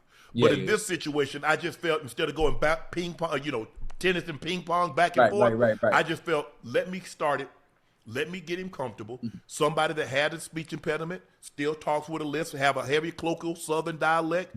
Let me make him comfortable. And if we can get him comfortable, we can get him to open up. Because it's hard to have an interview if a guy just continuously gives us one-word answers. Right. So that's kind of why the approach that we took tonight with this gentleman. But he did great. Look forward for him to coming back. And once we started talking about, he started cooking Valentine's Day. Yeah, and I said, bro, I just so hope you got done what you needed to get done before you cook that. Because you put them heavy potatoes and steak in the system. She going right to sleep. But I'm not, Ocho, I can't say that I'm surprised that Jameis is getting the start, because you know why? Russ is not going to be there next year. They've already seen what Russ can do. Let's see if Jameis can give us that spark, because that's what Jackson Dart did. Jackson Dart came in and gave him a spark, Ocho. Yeah. Now let's see, because they saw Russ come in and the offense just went in the tank, the defense went in the tank, everything just went to hell in a handbasket. They said, let's see if Jameis can give us a spark like he's done so many times before. He did it in New Orleans for a while. He did it in Cleveland last year. So let's see if he can give us a spark. Ocho, Eagles cornerback Jaire Alexander has stepped away from football and is weighing retirement, as according to Diana Rossini. Yes, Alexander is 28 in his 8th professional season and is first away from the Packers, the team that drafted him 18th out of Louisville in 2018. On November 1st, the Ravens traded Alexander and a 2027 7th-round pick to the Eagles for a 2026 6th-round pick. Alexander played just 2 games for Baltimore before being moved, tallying 5 tackles. Ocho, what's going on? Is the injuries? Tough. Is it desire? What do you think? A combination? I don't know. I don't know. I'm going to be honest with you. When it comes to someone that I've always enjoyed watching, like Jaire Alexander, and understanding what he brings to the table as a defender. Obviously, I think injuries have hampered his career a little bit. It does. And kind of derailed everything. So I don't know what's going on with him mentally, but it has to be something of that nature, because getting the opportunity to play in the NFL and understanding that the NFL stands for not for long. You only get so much time, and each year is so precious as years go by. It has to be something going wrong there. Maybe it's personal, whatever it may be. I don't want to speculate, but if he needs to step away from the game to get his mind right, to get his personal issues right, then so be it. I see that fit, because that does come first. Football comes second to whatever you have going on in your life. So I hope he rectifies that situation, expeditiously, so he can get back on the field and we can get that same Jaire Alexander we once saw down in Green Bay, because he's a great talent. He's a great talent and a great fit for where he is now. So I hope he comes back at some point and is able to contribute defensively when those boys make that playoff push. What year is this for him? How many years has he been in the league? 8? Yeah. And, he's only 28 years of age. Hey, DBs play a long time, Joe. They can play a long time. If you got to, the thing is, as you start to get older, it's a mental grind, because stuff. I mean, coverages, and you know how to study film. You understand down and distance. You understand position on the field. You understand, you understand tendencies, route combinations, wide receiver, how they lined up, Ocho. So you know all of that. Yeah. But boy, this here got to be strong, because it gets so monotonous. You hear the same thing. That's what really, for me, that's what kind of drove me away, is that the monotony of it. I just could, if I went to a different offense and I had to apply myself, but he's dealing with a knee injury. Yeah. And there's Joe, you know this. Ocho, you ain't never been injured, so Joe, you know this. When you're injured, there's nothing worse than being injured and trying to go play and then play at a level that people are accustomed to you playing at. Right. Because if the mind ain't right, the grind can't be tight. No, sir. Because that's what the NFL, that's what pro sports is. It's a grind. Yeah. And if you hear LeBron don't ever say anything about his body. He always talks about his mind. He said, as long as I can keep my mind sharp, I can play 23, 24, 25 season. Yeah. Because them injuries pile up, bro. They pile up, and you can't go out there and be the person who you really want to be because of these injuries, these knickknacks that you may have. Right. And it hinders your game, man. It hinders your game, and it takes the love away. It takes the love away. It takes the love and passion away. Mm-hmm. And that's why a lot of guys retire early or they quit playing. It's not that they don't like football or basketball. It's because the grind has become too much. Yeah. Especially if you're an elite player. If you're a special teams player or a player that you're the fourth corner, there ain't no expectations. But see, once you're here, like a Penny Hardaway, we got Penny up here. Penny like, man, I can't do this. Yeah, you can't. Jaire Alexander was an All-Pro. He's a Pro Bowl player, Ocho. Yeah, absolutely. And I'm like, Ocho, something ain't right. I told you, I said, Ocho, something ain't right. Mm-hmm. You can look at him and tell, I'm like, man, I don't watch this man. I watched this man come into the league. He's one of the better corners. He looked like a shell of himself. Yeah. And when you watch yourself, if you watch yourself on tape, because sometimes you might not know it. Until you see it. Because we get a lot of times, Ocho, people like, I ain't say that. Rewind the tape. Yeah. Oh, my goodness. That's me. I said that? Yeah. So you don't see yourself play in real time. You got to go back and watch the tape, and you looking like. That film don't lie, boy. At all. The reason why film don't lie, the film don't know how much money you making. It don't know if you black, if you white, you went to Notre Dame, you went to Savannah State. That's all it does. It captures what is being focused on. Man, what? And you can't, man, I did this, I did that. Let me hit that rewind button. Yeah. Tell me which one you. Hey. What? Oh, Joe. What did you say you did? Okay, here we go. Let's see. Let's watch it. Hey, it ain't nothing worse.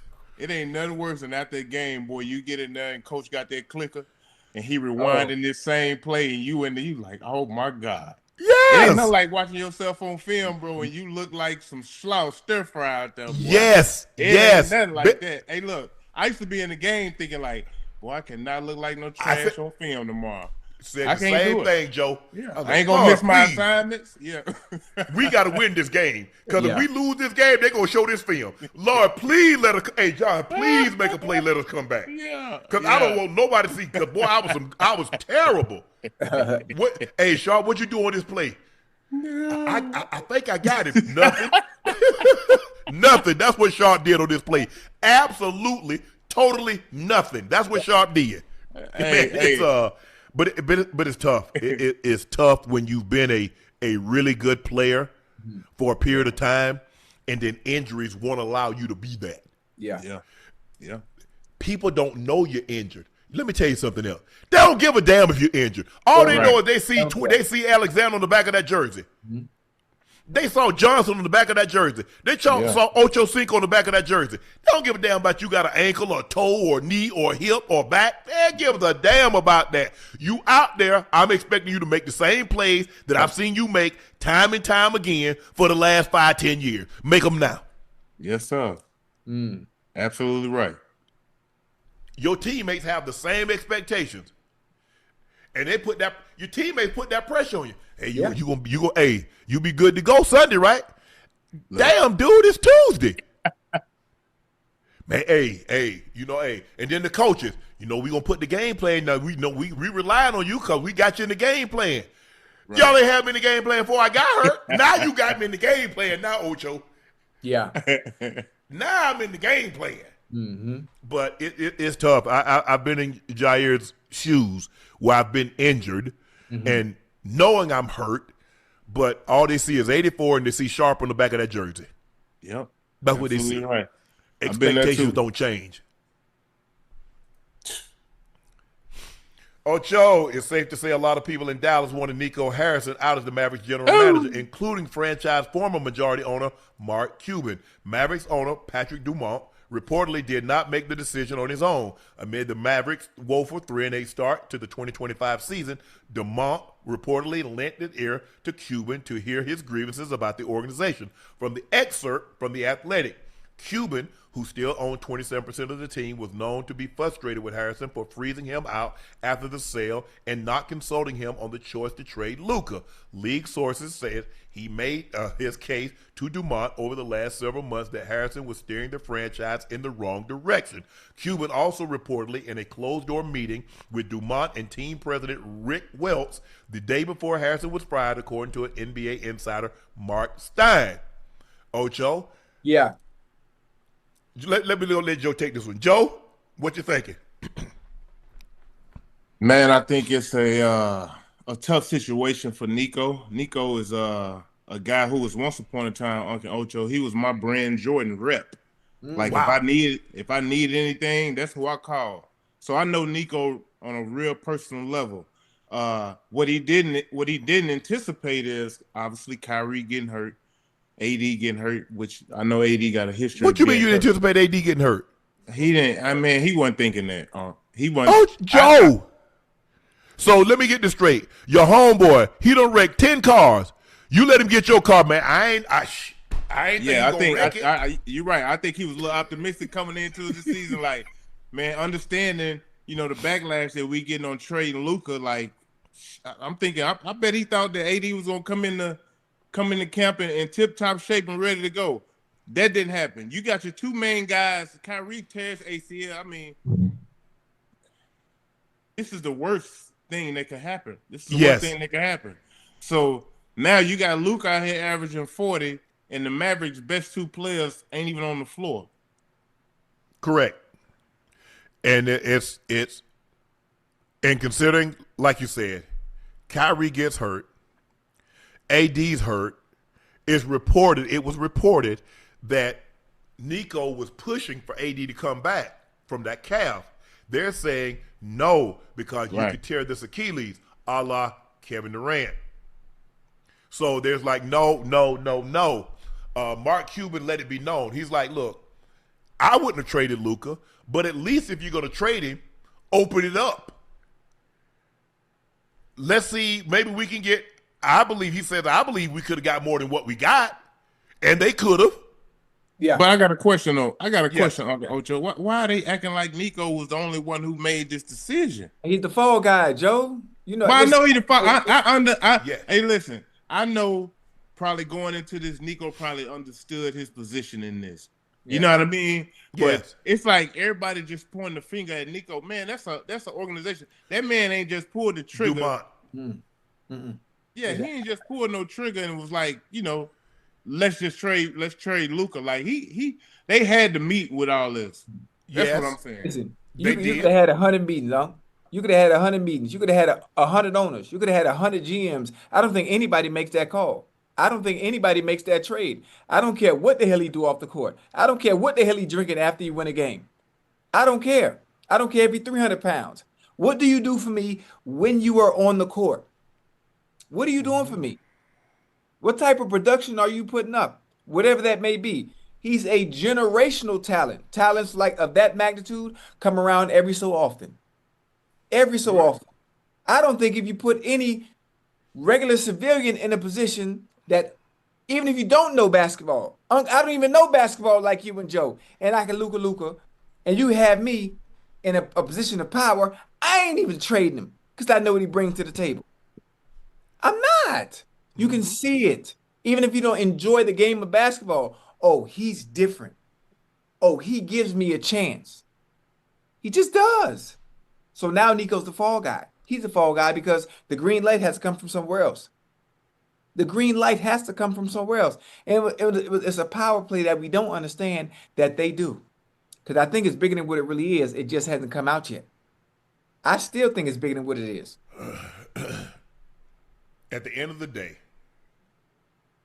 Joe, I don't know if you own any companies, but having here at Shay Media, they make suggestions. Right. I said, okay, let's do it.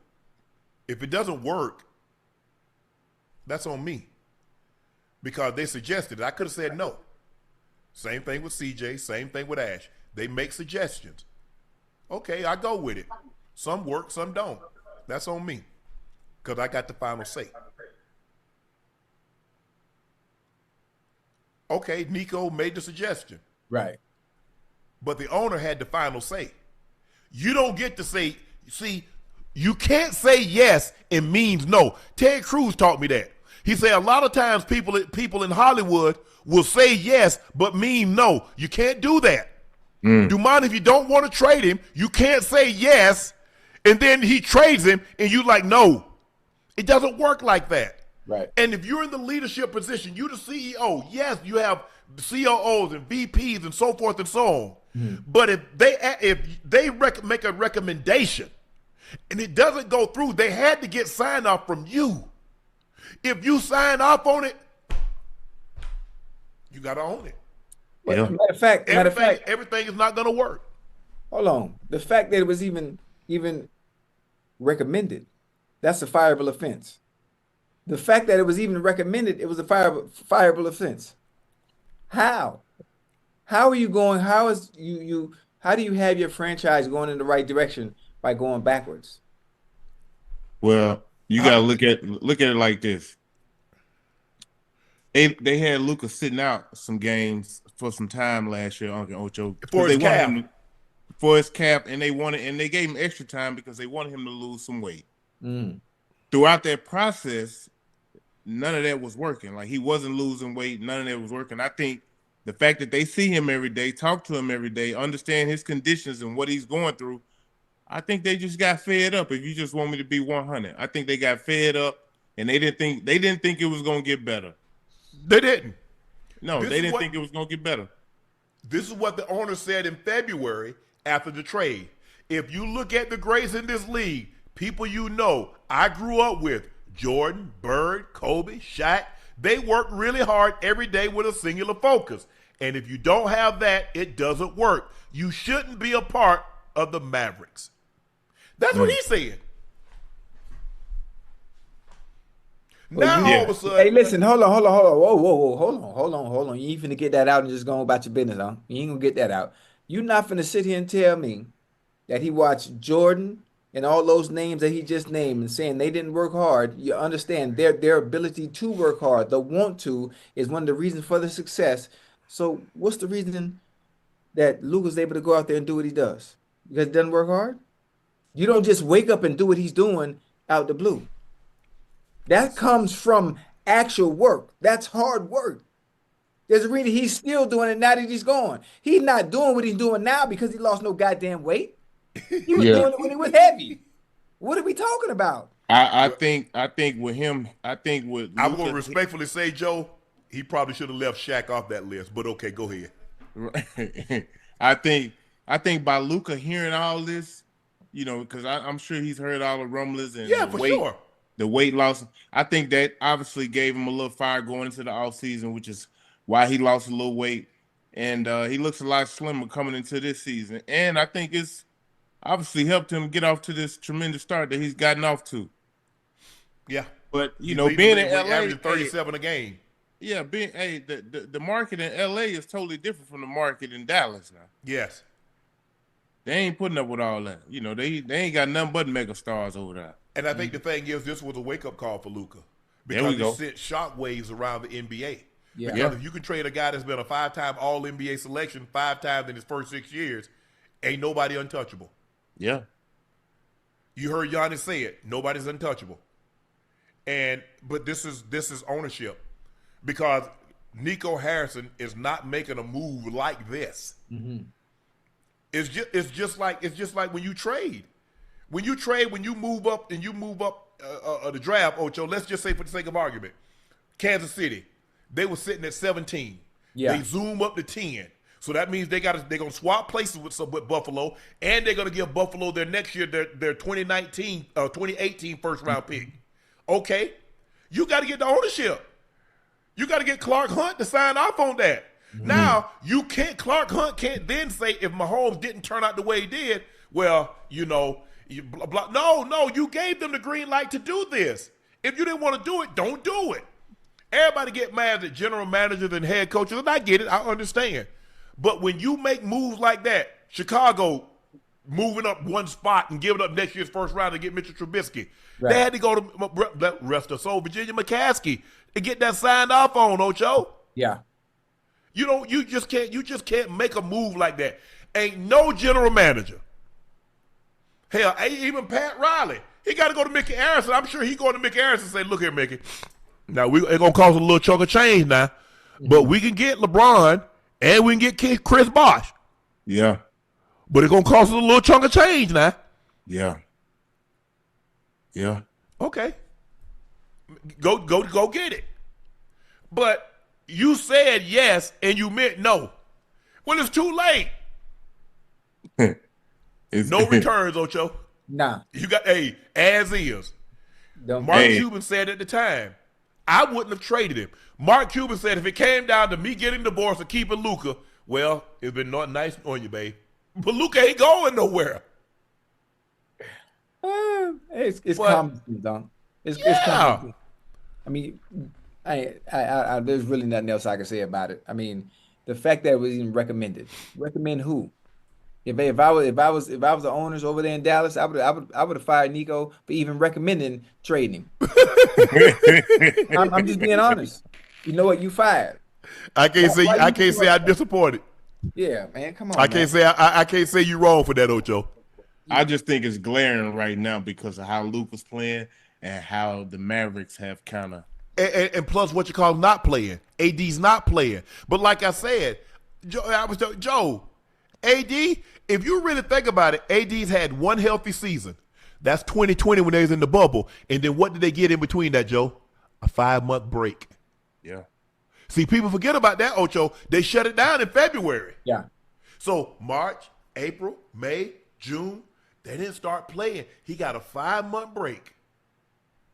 Other than that, it's his back, it's his shoulder, it's his calf, it's his ankle. So he has a history.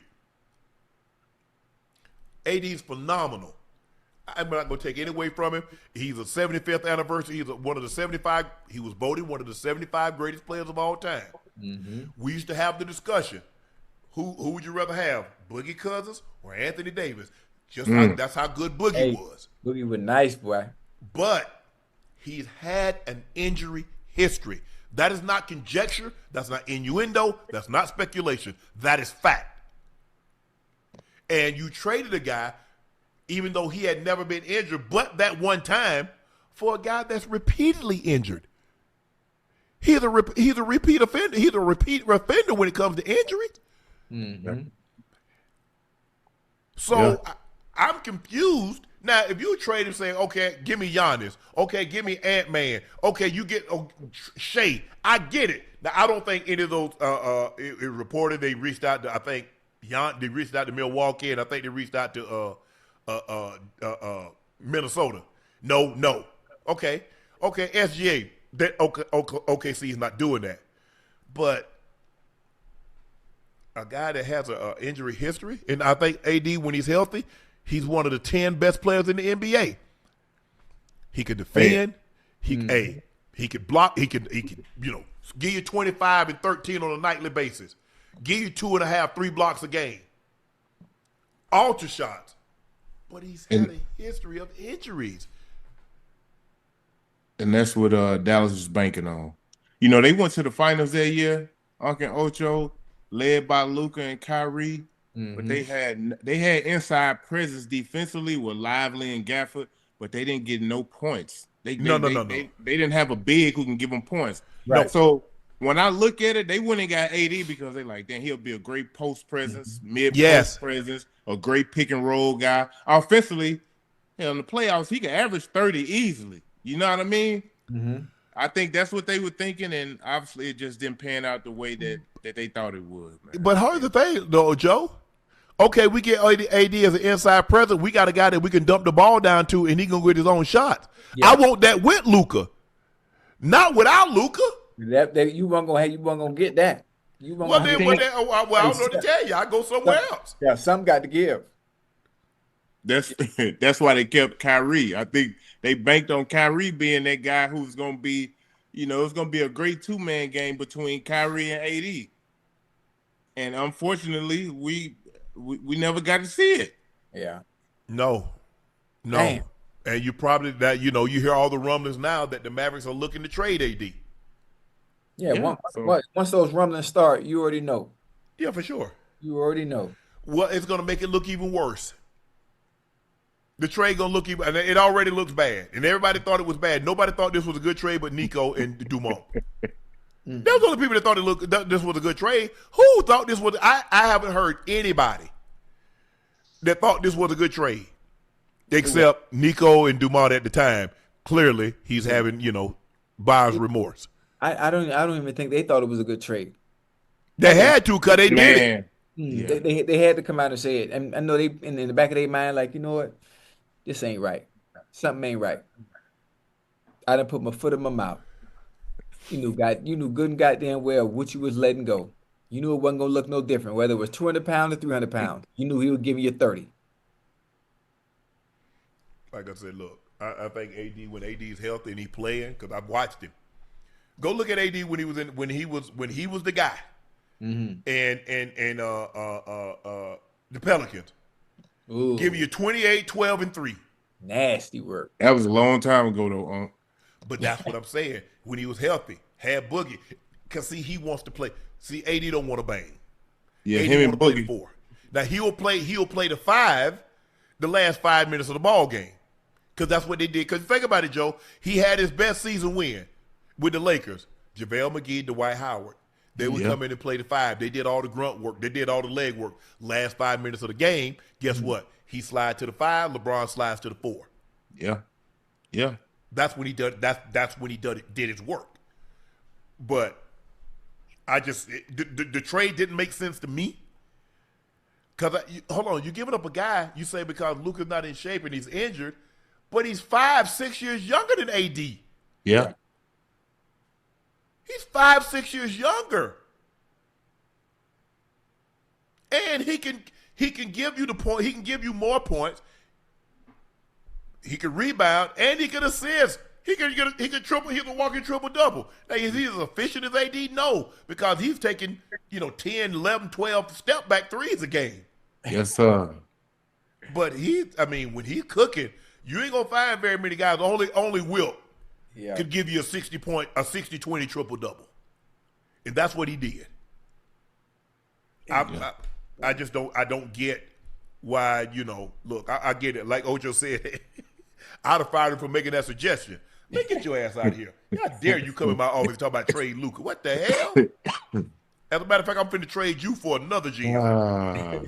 The Lakers were willing to offer Klay Thompson 4 years, $80 million deal, but he took a pay cut to go play with Luka in Dallas, per The Athletic. The Lakers and Thompson discussed a 4-year, $80 million deal in free agency that if the Warriors cooperated in a sign and trade would have dwarfed the 3-year, $50 million deal that he got from the Dallas Mavericks. But eventually, the Mavericks gave him 50 and he took that.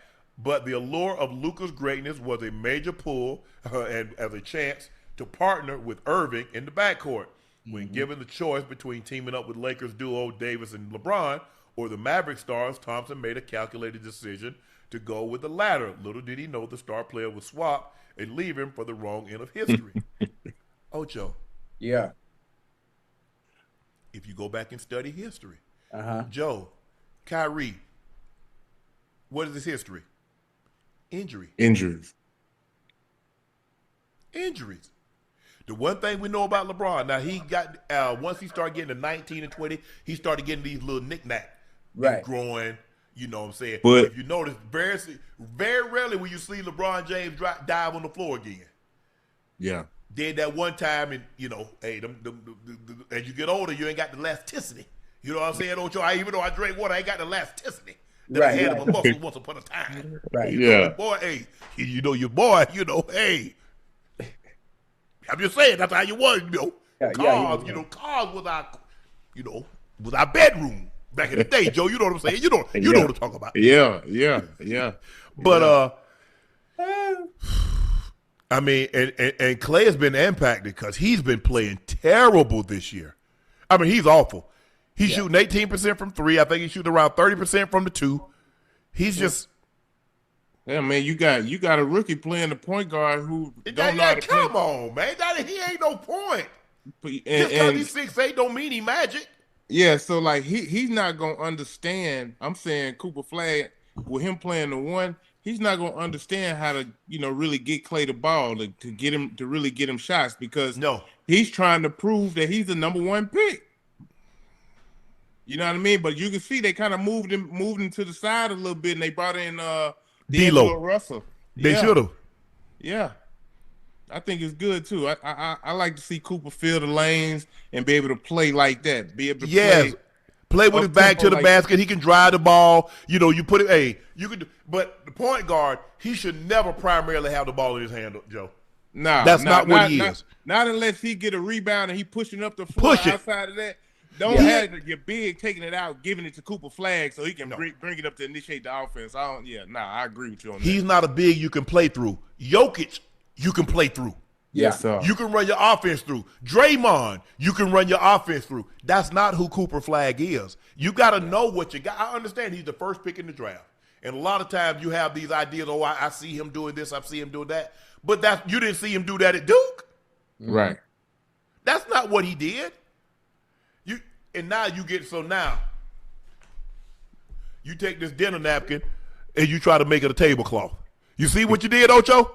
Yeah. It's a dinner napkin. Yeah. You try to make it a tablecloth. Mm-hmm. Let it do what it do. Yeah. Oh, boy. Yeah. But Klay, like, man, y'all got me down here in Dallas, but I ain't too mad. I got something. Hello. Hello. I ain't too mad. I ain't too bad. Dallas been okay to me. That's just me. Yeah. Yeah. Maybe my basketball game, but there are more important things in life than basketball. Just say it. Hey, that's funny. Ocho, before we go to the next topic, is holiday season, and the team at ISO Joe Foundation and Nightcap want you to help our community and make sure everyone can enjoy a wonderful Thanksgiving. Please donate $40 to feed a family of 10 with a full Thanksgiving meal and all the sides. No one should go hungry. The link is pinned in the chat. Joe, tell us about how you came up with this idea. Man, me and my team got together and we just wanted to, do something special for the families who may not have a great Thanksgiving, this upcoming Thanksgiving. So we thought this would be a great, small token of our appreciation. And we already got people making donations, Uncle Ocho. Mm-hmm. These feasts, these dinners, because that's typically what it is. It's $40 to feed 10 people. Feed 10 people. Really? That's it? $40 to feed 10 people, and we already got people making donations. So all you got to do is go to www.isofoundation.org, and all you got to do is donate $40, bro. You can feed 10 people. And, I'm gonna do better than that. Ocho, you gonna match? I got 10. I'm gonna send you 10K. Oh, all right. Hell, if $40 can fit 10, I don't know how many. My math ain't good at the top of my head right now, but I want people to have a very festive Thanksgiving. I want people. I don't want people to be hungry. I want people to look. I understand times are hard right now, and everything that's going on with and I can't do anything about what's going on up in DC. Right. So absolutely. all I can do is how many can we feed? We can feed 250. I appreciate that. 250 families. That. Ocho, you want to feed 500? Hold on. Hey, my math ain't right, Joe. Hey, how much that is, huh? I feed 250, you feed 250, so 10 for me, 10 for you. I need to understand. I need numbers. I need to hear numbers so I get a better understanding of how much we talking about. 10K feeds 250 families. Yeah, hey Joe, I'm gonna send over something to you, Joe. All right, hey, Joe, I'm sending you 10, Joe. You have mine. You have mine tomorrow. Hey, I appreciate that. Huh? Hey Joe, I'm gonna get you right, Joe. Hell no. They talking about Ocho, donate that 5,900. Hell no, he ain't gonna donate no 5,900. That's mine. Hey Joe, hey, where the link at? You gotta go to Ocho, you gotta go to www.isofoundation.org. Hey, baby. www. Baby. ISO dot Found www.isofoundation.org. isofoundation.org. Hey, And, Ocho, yeah. you ain't even got to worry about that little $100 you owe me neither, man. You just For real? don't even worry about it. Don't even worry about it. You gonna Ocho, hook these families up? We go to good. www. Get lumped up if you don't pay Unc his money. Hey, let me know you find it. Hey, send them. Yeah, you found it. Hey, donate for Thanksgiving real quick. Hey, doing righteous with some with 3 zeros. Boy, that's what I'm talking about. Hey, boy, y'all, I don't care what they say about y'all. Boy, y'all I hate with me. You hear me? Hey, Joe, I got you. Listen, I'm all about helping. I'm all about feeding families. You hear me? Because hey, look, Unc Ocho, whenever y'all got something jumping off, y'all let your boy know. Hey, look, I got you. You hear me? Okay. Yeah. Yeah, we gonna you got a black suit, Joe? Yes, sir. My money don't come in by the new year. You gonna be attending one. Not one. So I'ma feed the families. You know what I'm saying? You know, that's one thing. You know, you go to the Passover. You know, you get your nice meal. Damn. Yeah. Hey, but you gonna kill me? Man, you owe me $5,900 for 2 years, man. Come on, that's crazy. Hey, I got child support, Unc. I'll behind a little bit. You know, I was just trying to catch up. You feel me? You know, work with your boy, man. Man, that's crazy. Man. I mean, I sure appreciate y'all though. I sure appreciate y'all. Them families gonna appreciate y'all too, man. Oh yeah. We want everybody to get some, you know. I sure hope it ain't just one scoop of mashed potatoes, one scoop of dressing, Joe. Nah. Unc, but it gonna feed 10. Nah. We gonna do them right. We gonna have them right. Okay. Yeah, we gonna have them right. I appreciate that. Yeah. Yes, sir. Yeah. It worked? What? No, it's working. Oh, my link working too. Hold on, I'm sending, huh? My link worked too. Okay. Hey, what's your link though, huh? www. You gonna get effed up if you don't pay Unc his money. I got you. Hey, Unc, you got to understand the importance of what the citizens of Thanksgiving. It's all about giving back. You know, a lot of people are just starving. We don't want them to starve. See, you're not hurting for that $5,900. I'm hurting. You in a good space. You in a good space. Ocho, I'm hurting. I'm hurting. I'm saying I'm hurting.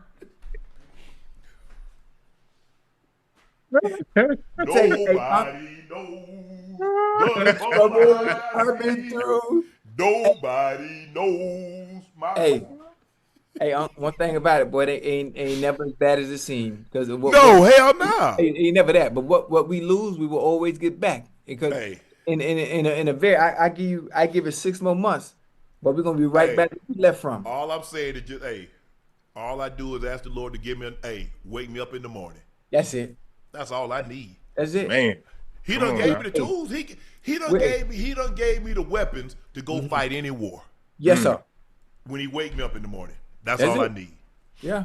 Ocho, Paul Pierce says he's taking the Morris twins over the Jokic brothers in a street fight. Joe? Street fight? Ooh. Boy, one of them like 6'10", 400. Yeah, you know, that don't mean nothing in the street. I don't know if he got to be able to move with all that. Yeah, because that's what they said. They said, man, he ain't got no cardio. I briefly heard him talking about it. I heard him briefly talking about it. But hold on. One of them an MMA fighter. Yeah. Who, one of the Jokic brothers. Jokic brothers. Hey, that's and the one thing you know about MMA fighters, they normally, even though big, Ocho, they normally got some decent cardio now. Yeah, they got a little decent cardio, you know, a little ground game. You know, they don't play fair. And especially with anybody with any kind of combat training, I mean, it gives them an advantage over any regular civilian that thinks. Yeah, for sure. Oh yeah. And 6'10", 400. Yeah, that's a big boy. That's a big boy. Nah. You know, I had the chance to film with today. Ilya Taporia. Ayyyyy Taporia. Okay. Yeah. We filmed today down here in Spain, and of course, my crazy ass, I asked him if he want to spar. And when I asked him when he want to spar, he didn't show me the highlights of all his knockouts. Man, he knocked out, you know, brother Max Holloway and he got crazy hands, Ocho. Hey, yeah, you ain't had to tell me. So you ain't want none of that smoke. Yeah, after I seen the highlights they showed me, I was like, nah, listen, we gonna do the work we need to do right now. But yeah, I changed my mind. I don't want to spar.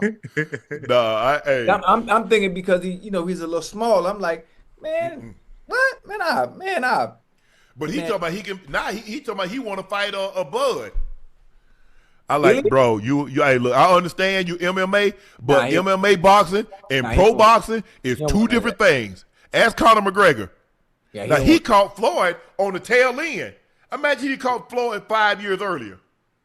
Man, Floyd toyed with that boy. Yeah, for sure. Yeah. Hey, he let him get in them deep waters, Joe. Yeah. Let him get tired. Punch yourself out. Go ahead, punch yourself out. Get tired, and I'm going to catch you on the back end. Yeah. Nah, hey, the one thing I say about the Morris brothers now, they ain't going to back down from no action. No, they ain't. Hey, once I found out they fought the football team, I was like, okay, they real. What football team? Kansas? At Kansas, yeah. What you mean they fought the football team? They fought the football team. The whole team or a few players? A bunch of them. Okay. The mere fact that they did that, because I ain't never heard of a basketball team, because that would have never happened at State. Right. Yeah, they ain't want them problems. As a matter of fact, normally don't nobody want them problems unless you come from the city. Now, sometimes they guys got to squabble with people out the city. That's a whole different. That's a whole different animal. Right. And we try to contain that because I got the car that everybody knows. I can't be out there, because your boy. Your boy back then, Ocho. Mm-hmm. Yeah. Hey, I was well. You used to be in there with your shirt off and everything in the spot. No, I wasn't. I didn't go to no parties, Joe. But I'm saying I'm at the car wash, I'm at the barber shop. I had to pull up, late at night. Yeah. But I got a 300 ZX Sky Blue, and I got a 300 Benz. Everybody know. You had that in anybody. You had that in college? Yeah. I had a brother play in the league. You think he gonna leave? Oh, I got Izod, I got Levi's. I'm pleased. I got Polo, Darksiders, for sure. Well, you were clean, huh?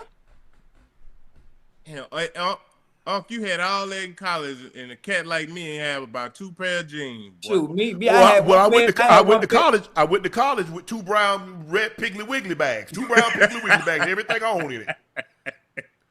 I had one. My brother making got a little money. Yeah. And touchdown was $200. A 100-yard game was $200. Yeah. Man, I have 200 yards and 4 touchdowns. Ocho, you know how much money that is? A lot. That's a lot. And listen, in college at that time, boy, hey, make you feel rich. You hear me? I was. But you know how much, Ocho, go back to think about it. 1988, how much $1,000 was? $1,000 to a college kid. What? That was loud. You talk about 1988? Boy, you know what I could do with $1,000 a day? Not pay me.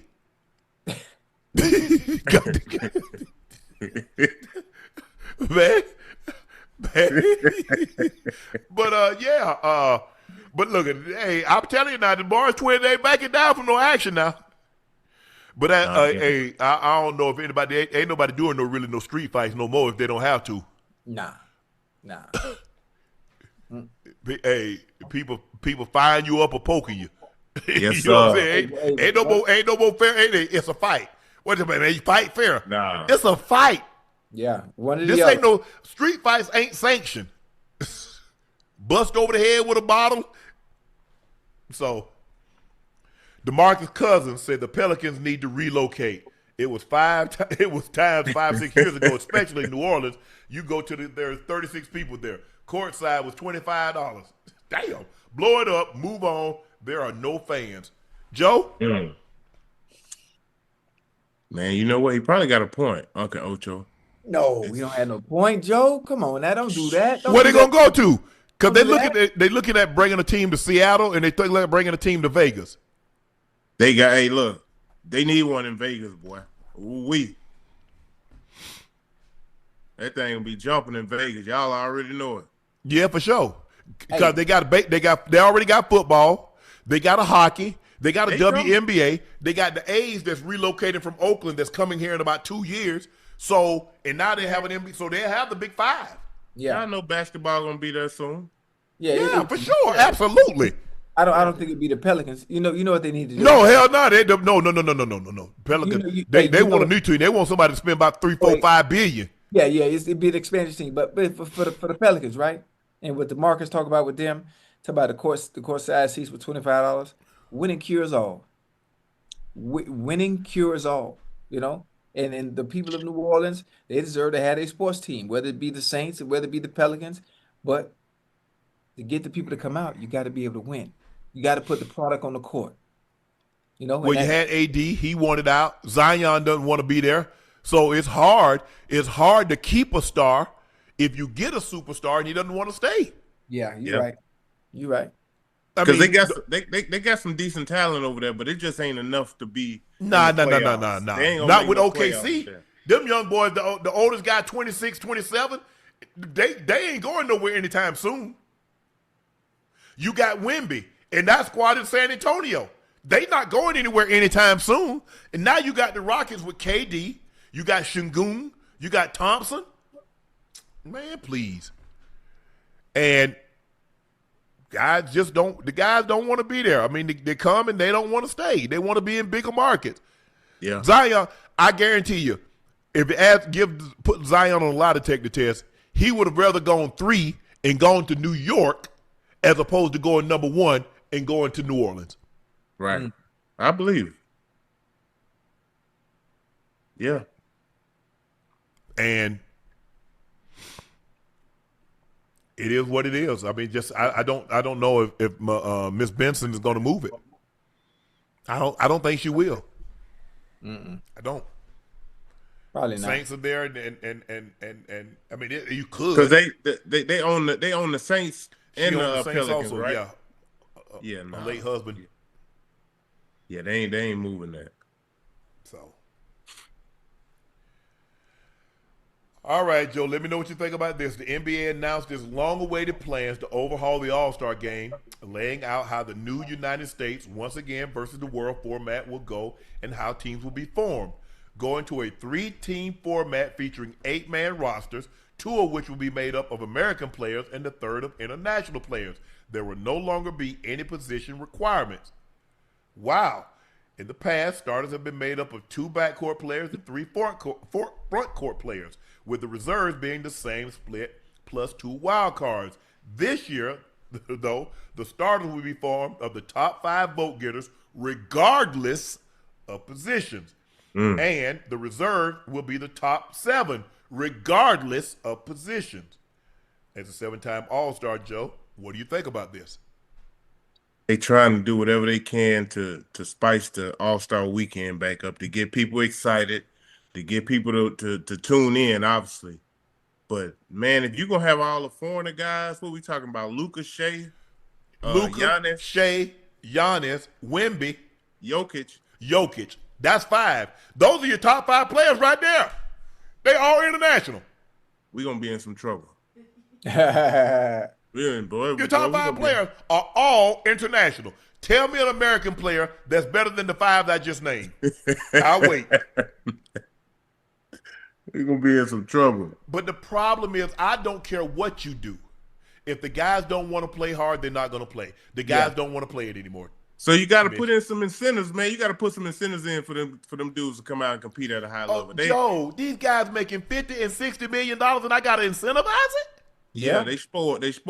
Absolutely. Yeah, they spoil. Yeah. Absolutely. Yeah, you do. They've done a huge disservice.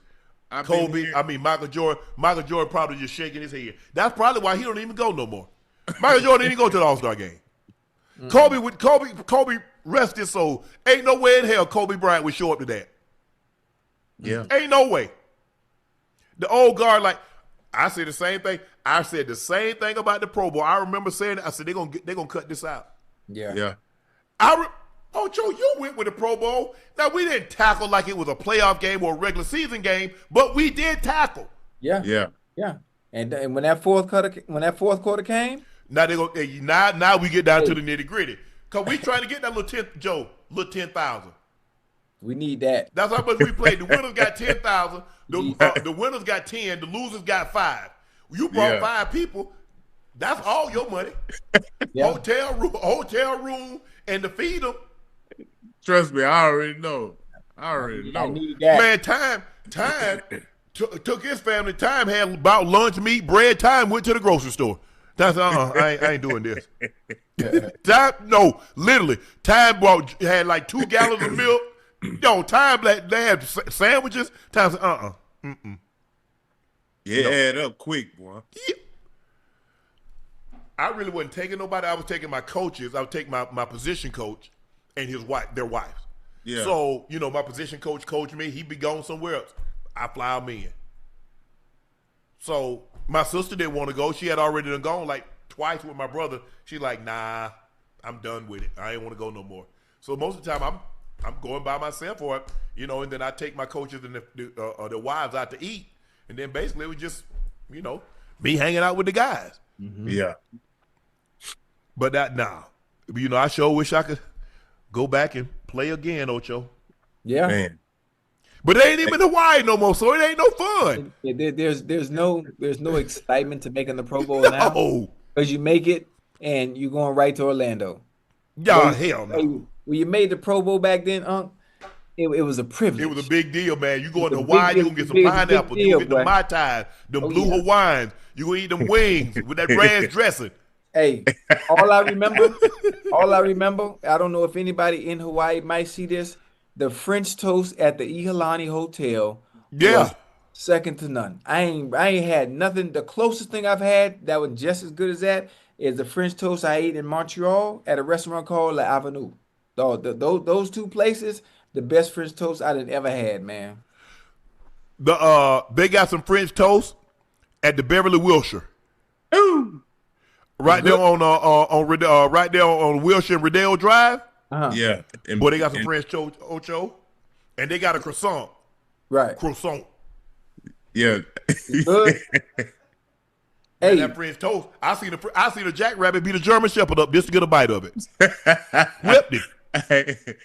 Hey, Beverly Wilshire, that's over there with the rich folks, ain't it? Yeah, they got a place. They got a place in New York with pancakes. I want to go. I forget the name of it, but I see the French toast that Rock be eating. His chef be making him some French toast. That bread this thick. Yeah. I say, damn, is that a loaf of bread or what? Yeah, I like French toast. Hey, y'all ate like that on game days, Uncle Ocho? No. Game day, But you got to realize, Joe, we played at 2:00. I would eat breakfast. I'm eating breakfast at 9. I wouldn't eat again until after the game, which would be about 5:36. Yeah, I'm saying, but it wouldn't be like nothing heavy. No. I would eat like French toast with bananas, egg whites, and oatmeal. Yeah. Hey Joe, I get my same McDonald's meals before every game. Even if we were playing on the road, I would have somebody bring it for me. Just hotcakes with sausage and a large orange juice. That's it. Real simple. Yeah, but it's not the same. Guys don't take it serious anymore, and really the only thing that's the same is the All-Star game in baseball. Because how do you half-ass baseball? You got to throw 95. Mm-hmm. You got to change up sliders. And there's something on the line. I mean, whoever it's still an All-Star game. Whoever wins the All-Star game, it gets home field. Gets baseball. That's still the same. And see, like I said, these guys. They didn't want to play anymore, even though they increased the money. It went to 25, and I think now it's probably like 50, 80,000 for the winners at the Pro Bowl. Damn. That's because, hey, look, All-Star Weekend, guys it's like a vacation for real, but they know they got to come out and play. Yeah. You know what I mean? Yes. I used to look forward to it. Man, I watched Jordan imagining them how they go at it. Oh, man. Kobe. They used to play. Ocho, we tackle. Yeah. It wasn't no 45, 41 ball game. Please. It was, listen, hey, Joe, it was competitive. Listen, we go out I used to watch it, man. They used to have a lot of festivities for the Pro Bowl and all that with the quarterback duels and all that. They still do all that, Uncle Ocho? Nah. I mean, they basically now they have like Dodgeball. They have the quarterbacks trying to hit that moving target. They have some stuff, but The fun stuff. I mean, look, we joked around at practice and stuff like that because, I remember one year, as a matter of fact, I'm trying to think what it was. That was a 96, so it was 96 season, but it was the 97 Pro Bowl, Ocho. So we go out there, like, I think it's that Friday. So Junior say our Cortez, Junior like, man, hey, let me, I want to play tight end. Okay, hell, here you go. So he go to tight end, I go to linebacker. Cortez, man, Tom Coughlin looked around, take it in. Well, nothing gonna get done that day. No. But come game, hey, come Sunday. Oh yeah, they finna play now. Oh, we finna play. Yeah, y'all. Brucey, Tez. That game close. Yeah. Brucey and DT rest his soul. Yeah. They getting off that ball. Mm-hmm. They getting off that ball. Them were the days. It ain't like that no more, Ocho. I'm sorry. Man. Times have changed. Time for our final segment of the evening. It's time for Q and A.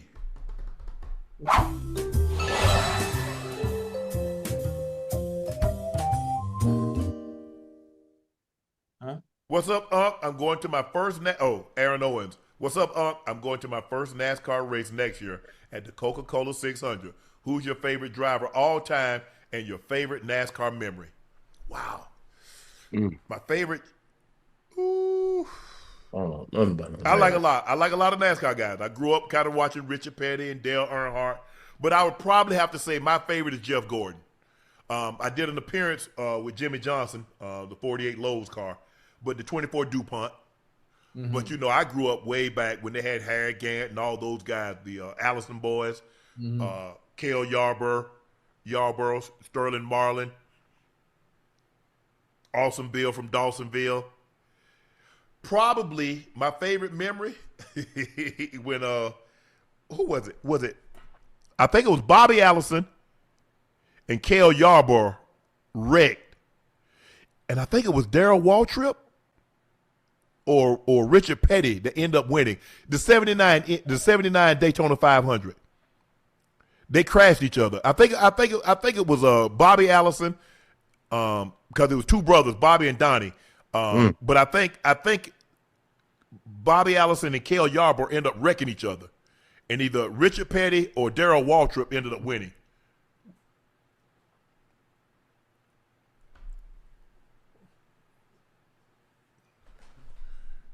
Richard Petty drove Dodge, the STP car. No, 1979. Daytona. Okay. Man, Ash, you don't remember that? I remember that. I was there. Dang, Ash, I thought you remember that. But I think it was 79. Tino Davis said Payne needs to apologize from everybody that was bashing him, and AJ's situation seemed personal and mental. I hope he's okay. Hey, Tino, you heard me apologize. I owe the man an apology. I owed one to Javon Kinlaw too. And I gave it to him because I believe as loud as I was in saying that he was wrong, I should be just as loud and apologize because that man, he said it, they said it, that he just didn't swing like he said. He DM'd me and sent me the video also. So yeah. That was 79, wasn't it? Yeah, it was Daytona 500, 1979. Type in 1979 Daytona 500. I think AJ's fine. I think AJ wants to contribute, wants to be he wants the offense to know, and he knows if they give him an opportunity, he can help the offense get out of the funk that they're in. And they definitely wouldn't be having as many 3 and outs as they have. So it was Donnie. When I tell you this was like a footnote on Wikipedia. And who ended up winning? Was it Cale Yarborough or Richard Petty? No, I mean, was it Darrell Waltrip or Richard Petty that ended up winning? Richard Petty. See? Hey, you know what I'm saying, Ocho? Back then in the South, NASCAR was huge. Now, it's still big in the South, but not like it was. Because you go to every convenience store, Joe, you remember they used to have hats, they had handkerchiefs, they had jackets, all that stuff, all your favorite drivers. You can get Terry Labonte, you can get Bill Elliott, you can get Harry Gant, the old Skull Bandit, Silver Fox, Sterling Marley, Pearson. Oh, man. Oh, I ain't gonna lie to you. I had me some handkerchief. What? That was the whole thing. Hey, and I wasn't the only brother that had that either. Just so y'all know. Triple X Cup Saturday. Keep your hands and your feet to yourself unless someone else owes you $5,900. See what I'm saying, Ocho? You see what I'm saying? Hey, you right. GK Knox, 171. Greg, hey, can y'all wish my wife, Rhea, a very special happy birthday? We absolutely would love to. Rhea, Greg wants to wish you a very happy birthday, and us at the Nightcap family want to wish you a happy birthday. Hopefully you had a great day, did something really, really fun, got you a great meal, and hope Greg bought you a nice gift. But happy birthday, Rhea. Donovan D, Ocho, y'all feel about Penix? Do y'all think he is fundamentals like footwork and decision making, or could be play calling be better? Big fan. Look, he a young player. Ocho, I mean, man, y'all really think everybody just supposed to come out and be like Patrick Mahomes, huh? No, I mean, listen, they listen. They do, Ocho. That's the problem. I think players like Mahomes, Burrow, Brady, Peyton Manning, Josh Allen, Lamar Jackson, they've spoiled the fans. They spoil the fans, especially fans of certain teams, where you see quarterbacks that go early and you're expecting that type of play from them, this early in their career. It's just not going to happen. At some point, there has to be a maturation process where they may get to that, but there's a chance that they don't. They don't become elite. They don't become a tier 1 quarterback, and they just become just good. And I think Penix Jr. is going to be okay. I think he has to be careful about what he says, in the media, and choose his words wisely. I think he's going to be all right. Yeah. Look, it's the same. In the 90s, there were not 15 great tier 1 quarterbacks. In the 2000s, there weren't 15 tier 1 great quarterbacks. It's never going to be that many. There's levels to this. Yeah. I know. Look, I understand that everybody wants their quarterback to look like a Mahomes or one of these tier 1 quarterbacks, one of the greats of all, Aaron Rodgers. That ain't happening, guys. Everybody ain't going to have that. Just like everybody ain't going to have a Kobe or a LeBron or a Jokic or a Bird to play for their organization. It ain't going to happen. Yeah. Brian N., Detroit basketball, Leportier, cigars. Aaron Jones, wait a minute, I thought you wouldn't be listening to non-football players and people who get paid to study the game. Why do you care about their opinions? I thought I answered that. Aaron, I tweet. My thing is, I don't care if you didn't play. I said, if you Mina Kimes and study film, have at it. But I think I know things that Mina don't, for the simple fact I played and I look at the game a little different. But why do you care what I say then? It seems like, because I ain't jumping on your timeline, you ain't jumping on mine. I ain't never jumping on nobody's timeline and say, you don't know what you're talking about. That's what y'all do. So clearly y'all know what I'm talking about. Ben, Ocho ISO, can I get a birthday shout out? Turned 38 on November 12th. Ben, happy belated birthday. Happy birthday, bro. 38? Happy birthday, twin. Well, I remember when I was 38. Woo. Well, you, young, vibrant. Woo! Ocho. Yours up. 38? Yeah. Yeah. Man, from 25 feet away, I'll take a tie and just swing it. You know, the old tie in the country, yes, swing yes, sir. Peeing it from 25 feet away. Do all that at 38. Yeah. Mm-hmm. At 38, right? Yeah. I ain't lost my magic yet. I still a little something, Yeah. I still could conjure up a little something every once in a while. You know what I'm saying, Ocho? Not like a You know, I ain't Steph Curry. I ain't gonna make 102 in a row. But you know what I'm saying? I might hit a good, you know, Joe, good day. I might get, you know. Yeah. Yeah, I get 3 in a row. Yeah. Yeah, hey, I'm just saying. Don't try to block my shot. But I can make 3 in a row. Raymond Felton. Is that a Raymond Felton? NFC runs through Dallas. It run through who? Ain't nobody going through Dallas to go to San Francisco. Whoa. NFC run through who? Keep hating. Y'all gonna be watching us in February. Do what? He talking about the Pro Bowl. Oh, it ain't in Dallas. Y'all got to pipe down a little bit. Pipe down. Yo, Joe, after all these years at this point, you should understand that. Ocho. I'm a real fan, bro. Yeah, listen. So part of being a real fan is not being delusional, Joe. That's I'm not being. Hey, listen. I'm not being delusional. I understand what's going on. Okay. I understand what's going on. But listen, I ain't gonna just leave because we in a little turmoil. You hear what I'm saying? No, you can stay there. A little. We want you to stay there, Joe. Joe, y'all been in turmoil for 35 years, Joe. Chill out. Yeah, Joe. Do you know? Hello, Joe. Do you know what it's like for y'all to win the Super Bowl? How old were you when they won the Super Bowl, Joe? 5? Nah, probably about 10. When last time we won? 95. Yeah, about 14. Damn, Joe. Yeah, I'm 14. Man, you get a pack of cigarettes for $1 back then. Man, what? You can go to the store with $1 and get plenty of stuff. Yeah. I remember when cigarettes were 50 cents a pack. Man.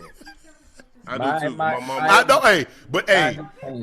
but I tell you what, them old people, they didn't want to get out. You going to the store, son? Yes. Hey, bring me a pack of cigarettes. You give me that money, man, please. All I gotta do. Hey, what you want?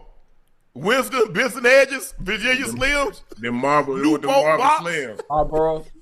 Yeah, Ocho, I gotta get that. Throwback.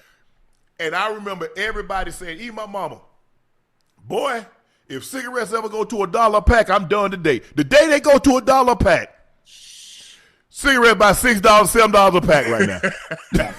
And people still smoking. Mm-hmm.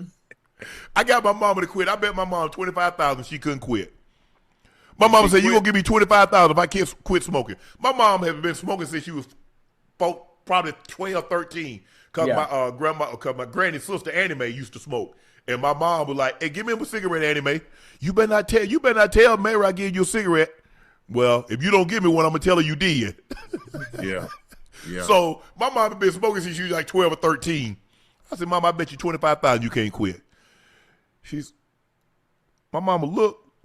She had just bought two cartons. My mama like, she said, I'm going to smoke these 2 and I'm done. That was 25. My mama quit cold turkey. Ain't no patch, ain't no weenie. My mama smoked them 2 cartons. She said, baby, I ain't smoked no more. You gotta be strong-willed to do that, boy. Boy, looking for money? Oh, yeah. Boy, to get money from my baby? Man, please. My mama walked from Chicago. I was like, I thought about it. I was like, hold on. Mama, I just bought you a car. That should be good enough. She said, no, that wasn't the deal, baby. Andy Lopez, if PS2 don't play, how you feel about my homeboy? He's not going to play. They're going to reevaluate him in 4 weeks. So, hold on. How about it's $18 a pack? You mean a carton? How much cigarettes a pack?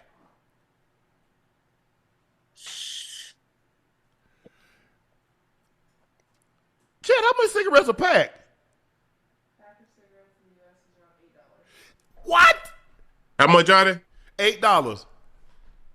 That ain't bad. You said it was 7. That's about right. Yeah, I remember they was 50 cents. They was 50 cents a pack. Yeah. And everybody said if they ever go to $1, they gonna quit. Then they said they go to $1.50, they gonna quit. They go to $2, they gonna quit. Cause it seems like the price keep going up and then people still smoking. Hey, look, that's why you got people out here hustling them cigarettes. The $18 a pack in New York City. Man, please. The whole carton. No, a pack. Not pack. the carton. A pack. A little pack. Yes, but you know they be selling a lot of loose cigarettes in New York. Yeah. Okay. And it says, if PS2 doesn't play, how do you feel against my homeboy? Same. We got this. We're going to get this dub. Ocho, you know I have my Bronco shirt on Sunday, right? Uh-huh. Okay, just so you know. So you He feeling good. Hey, he feeling good about them Broncos, ain't he? Yeah, you feel a real. Oh, Joe, we did a number on y'all, Joe. Yeah. We ain't got to talk about it. I understand. Hey, we did a number on them, too. They only scored 3 points.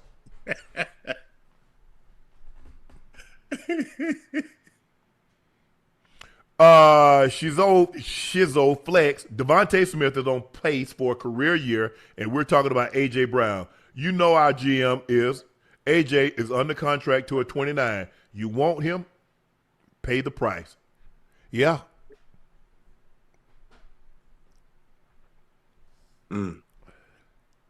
Well, Devontae don't really do a whole lot of talking. And he expressed his displeasure as well about 2 weeks. Oh, he ago. has? Oh, he has? Yeah. For sure. Dr. Frankie L. Bellamy, tell him, Joe, how about them Cowboys, Doc? You can't say foot or ball. You've been talking about you was psychic and you know you was getting your stuff in early and they ain't won a game since, Doc. Hey, and you better not, Doc. You better not be. Y'all better not lose on Thanksgiving. Uh-oh. Y'all know y'all got Kansas City. On Thanksgiving? Yep. Yeah, Doc, I'm with you, baby. How about them Cowboys? Okay. El Prey, Ocho, the camera you got in Spain is clean. Good look. Are you planning on running with the Bulls? Uncle Ocho Adventures. Hey, listen. I'm glad you said that, right? Because that's certain stuff we can tap into. Running with the Bulls. Unc don't have to do it. I can do it. I think there need to be some things, Joe and Unc, that we need to do in that space of creating content outside of what we already do. Because everybody do this. And, you know, we one of the best at it. But it's a lane that hasn't been touched. You hear me? And Yeah. you could be like my coach, and where could almost be stuff that's semi-dangerous. And I'm willing to take that chance. You hear me? Okay. You know, so we need I definitely coach you on. Yeah, we need to make sure we fine tune and stay into that lane that nobody's touched. Okay? Because the world will appreciate that. Going hunting, you know, me and you swimming with orcas in the wild. Who said I want to do that? Yeah, that's what I'm talking about. It has to be things you don't want to do that you're willing to try. Oh, swimming with orcas though? Yeah, in the wild. Yeah. They don't attack humans. I don't got Unc doing that. Yeah. No, you don't. You're right. Unc ain't got Unc doing that. We got to do things we normally wouldn't do. Things that are out of our character. That's what people want to see. Okay. Man, that's like life or death. Like, you know, that's... Yeah, hey, Joe, that's a good thing about it. So if you die, you went out the right way. Great content. No, I didn't. I got a different idea how I want to go out. That's just me talking, though.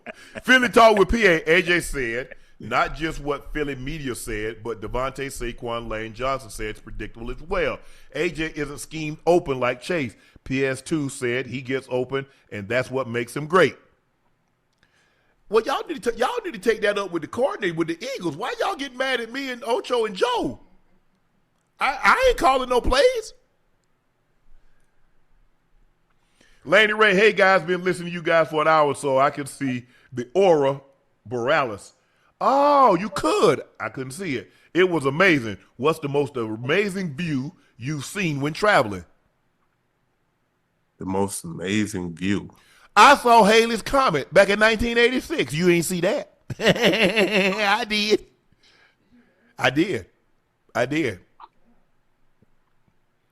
And I don't know. And it don't happen every between 75 and 77 and a half years. So I don't know if I'm going to be around to see it. But I saw it. You should feel very fortunate if you see 2 of them, because you damn sure won't see 3. You should be very, very fortunate if you see 2. I don't know. Well, that's my goal, to maybe catch that old second one. Hey, I don't know if this is amazing, but I was on the plane doing 9/11. Woo. Were you? Did they order you down? Because they took that's the first time in history that all planes, George W. President Bush ordered all planes out of the sky. I was headed to Boston. I flew from Little Rock, Arkansas to Atlanta, Georgia to connect. When I got to Atlanta, we got on the flight. We was taxiing out to get ready to take off, and he pulled back in. He was like, "We got emergency. We got to pull back in. It's an emergency." And they told all us to evacuate off the plane. When we got off the plane, well, the first plane had already done hit. Yeah. So we looking at it on TV, and it didn't look real to me at first. You know what I mean? But I was headed to Boston. Yeah, that was my rookie year. Damn. Wow. I remember it like yesterday. Ooh. I got stuck in the A for a week. Not a bad place to be stuck. No, considering where I went, it wasn't. Jamal the singer, your catchphrase show up every day in my life. My wife talking about not tonight. I looked at her and said, the hell you say? Hey, stall out, Jamal, man. She probably had a hard day at work. She probably came home and done cooked the meal.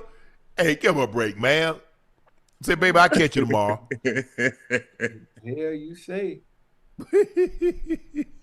Ricky, what up, gang? Flying out to the DR in the morning. What's y'all travel plans in 2026 when Unc free? Out like a scout on a new route. Hey. Huh? What's our plans, Ocho? Where we going? I don't know. It's on you, Unc. It's on you. You tell me you want to go. You know, me and the missus, we gonna travel. You know, you want to bring your little partner with you. You know, we could do, you know, a little double date. Joe, you want to come? You want to come along too? You know. Yeah, I can't go nowhere. Just me and you. I got to have Joe because somebody got to be the voice of reason. Somebody got to be the voice of reason. Ain't no reasoning with you. I'm the voice of reason, huh? No, you not no voice of nothing. You the voice of some bull jive. No, I'm the best person to travel with. It don't matter where we go. We come to Spain, I can speak Spanish. We go to France, I can speak French. You know, I mean, I'm the person. No, French fries and French toast is not speaking French. Croissant, no. Grey Poupon, nothing. I speak French. I speak Spanish. Like I'm the person. I speak Russian. What you go? Tell me something. In what? Miyama. Who? Miyama. Miyama what? Okay, I'm asking you. It's Ocho, but you're not saying it right. Miyama Vicente. My name is Vincent. No, your name is not Vincent. Your name is Shannon. No, but my Spanish name when I took Spanish. Right. Because everybody else had already taken. I had to get a name. Right. Everybody had taken Gary. It was Greg and Steven. So I say, you know what? Miyama Vicente. My name is Vincent. Is that what you when you travel abroad? Do you tell women? People, your name is Vincent? No. Okay. Okay. I don't really travel. I hadn't been abroad. I've been to where did I go? I went to Italy. Hey. I was in Rome. I went to Florence on that train countryside. You know what I'm saying? Hey, you know, I was getting ready to fly to Italy tomorrow. I was gonna go to the Rome. I want to show my baby. I want to show her the Coliseum. But I was like, you know what? Let me lock in. Let me stay focused. Well, you should have taken it to L.A. downtown. You see Coliseum? It's cheap. Hey, but listen. I know we got Nightcap tomorrow, right? Yeah. Yes. See, I see how focused I am. See how dedicated I am. I appreciate that. We're not gonna go to Rome. We're gonna wait till the season is over, football season's over, and we got a little more time to enjoy the city instead of going there for a few hours and then fly back to the States. So I'm flying back. I'm flying back to Miami, and my flight even 4 hours, 5 hours. See that? Well, damn, you went over there a little bit of time. Yeah, I flew in this morning. I flew in last night. I did what I needed to do today, and I'm back in Miami tomorrow. Well, we doing something. Yeah. Hey, Joe. Hey, Saucy. Saucy said. In and out. So we do. Go ahead. What you gonna say, Joe? I would tell Joe in and out. How much we talking? Oh yeah. Nah, I'm gonna say, y'all gotta have somebody with y'all who got some sense. Yeah. Because Ocho gonna try to talk me into something, and so Joe be the voice of reason, so Joe could break the tie. I got you. Nah, I wouldn't listen. You got to understand. Whatever I try to talk you into, it'd be nothing like Nico Harrison and that bullshit. All right. It won't be nothing like that. All right. Man, you have us try to scale up Mount Subius. Yeah. Now see, now that's great content. Saucy say, so we don't need LeBron. Laker fans, awful tonight. Oh yeah, so y'all want to trade LeBron, huh? Mm-hmm. Well, Laker, what's up? What the LeBron haters at? Y'all lost? They don't want to. OKC beat the brakes off of. By what? By what? By like 30? By like 30? 30 what? Pounds. God. It was a whole lot to a few. Yeah. David Montiano, Eagles OC, Kevin Petula is going to destroy us. I agree with AJ. Hey, can you imagine everybody can't have a Ben Johnson calling plays? Everybody can't have a Sean McVay. Kyle Shanahan or Kyle McVay. Shanahan. Yeah, you can't. Andy Reid. Yeah. The creativity is different. CB started. Shakur said CBB started the early prediction, if any. UConn, we taking our title back. We building football program up too. Yeah, y'all good in basketball now. But I don't know if UConn gonna ever be able to beat those Blue Bloods, bro. Come on, football? Yeah. Yeah. To beat the Georgias and the Ohio States and the Bamas, and I don't see that. Hey, you got to bring a whole lot. You got to bring a whole lot of boys in there for that.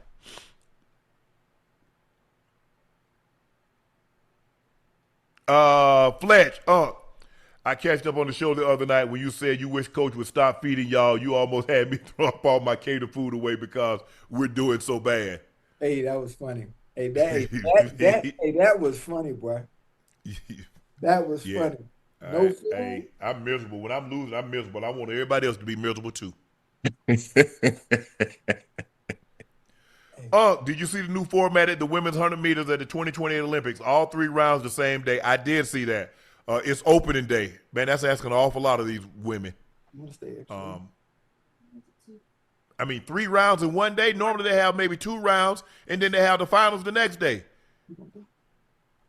Or they run 1 round and 2 rounds the next day. But that's an awful lot. I hope they space it out and give them enough time to recover. So they should have a space out, morning, then noon, and then at night. Yeah. I mean, the women taking over. Sid, they might end up having Sid race be whatever Sid running. That's going to be the signature race.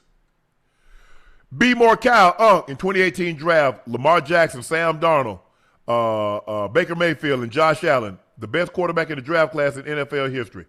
You can make that case. 83 might have something to say about that now. Elway and Marino was in the same draft with Jim Kelly. Jim Kelly went to 4 Super Bowls. They didn't win it. John went to 5, won 2. Marino went to 1. So when it's all said and done, you might have a compelling argument, young man, because Lamar hasn't been to the Super Bowl. Well, y'all got to get to some Super Bowls now. J_Fields 227. Since Scatterboo is hurt, will there ever be another Mike Allstott type player?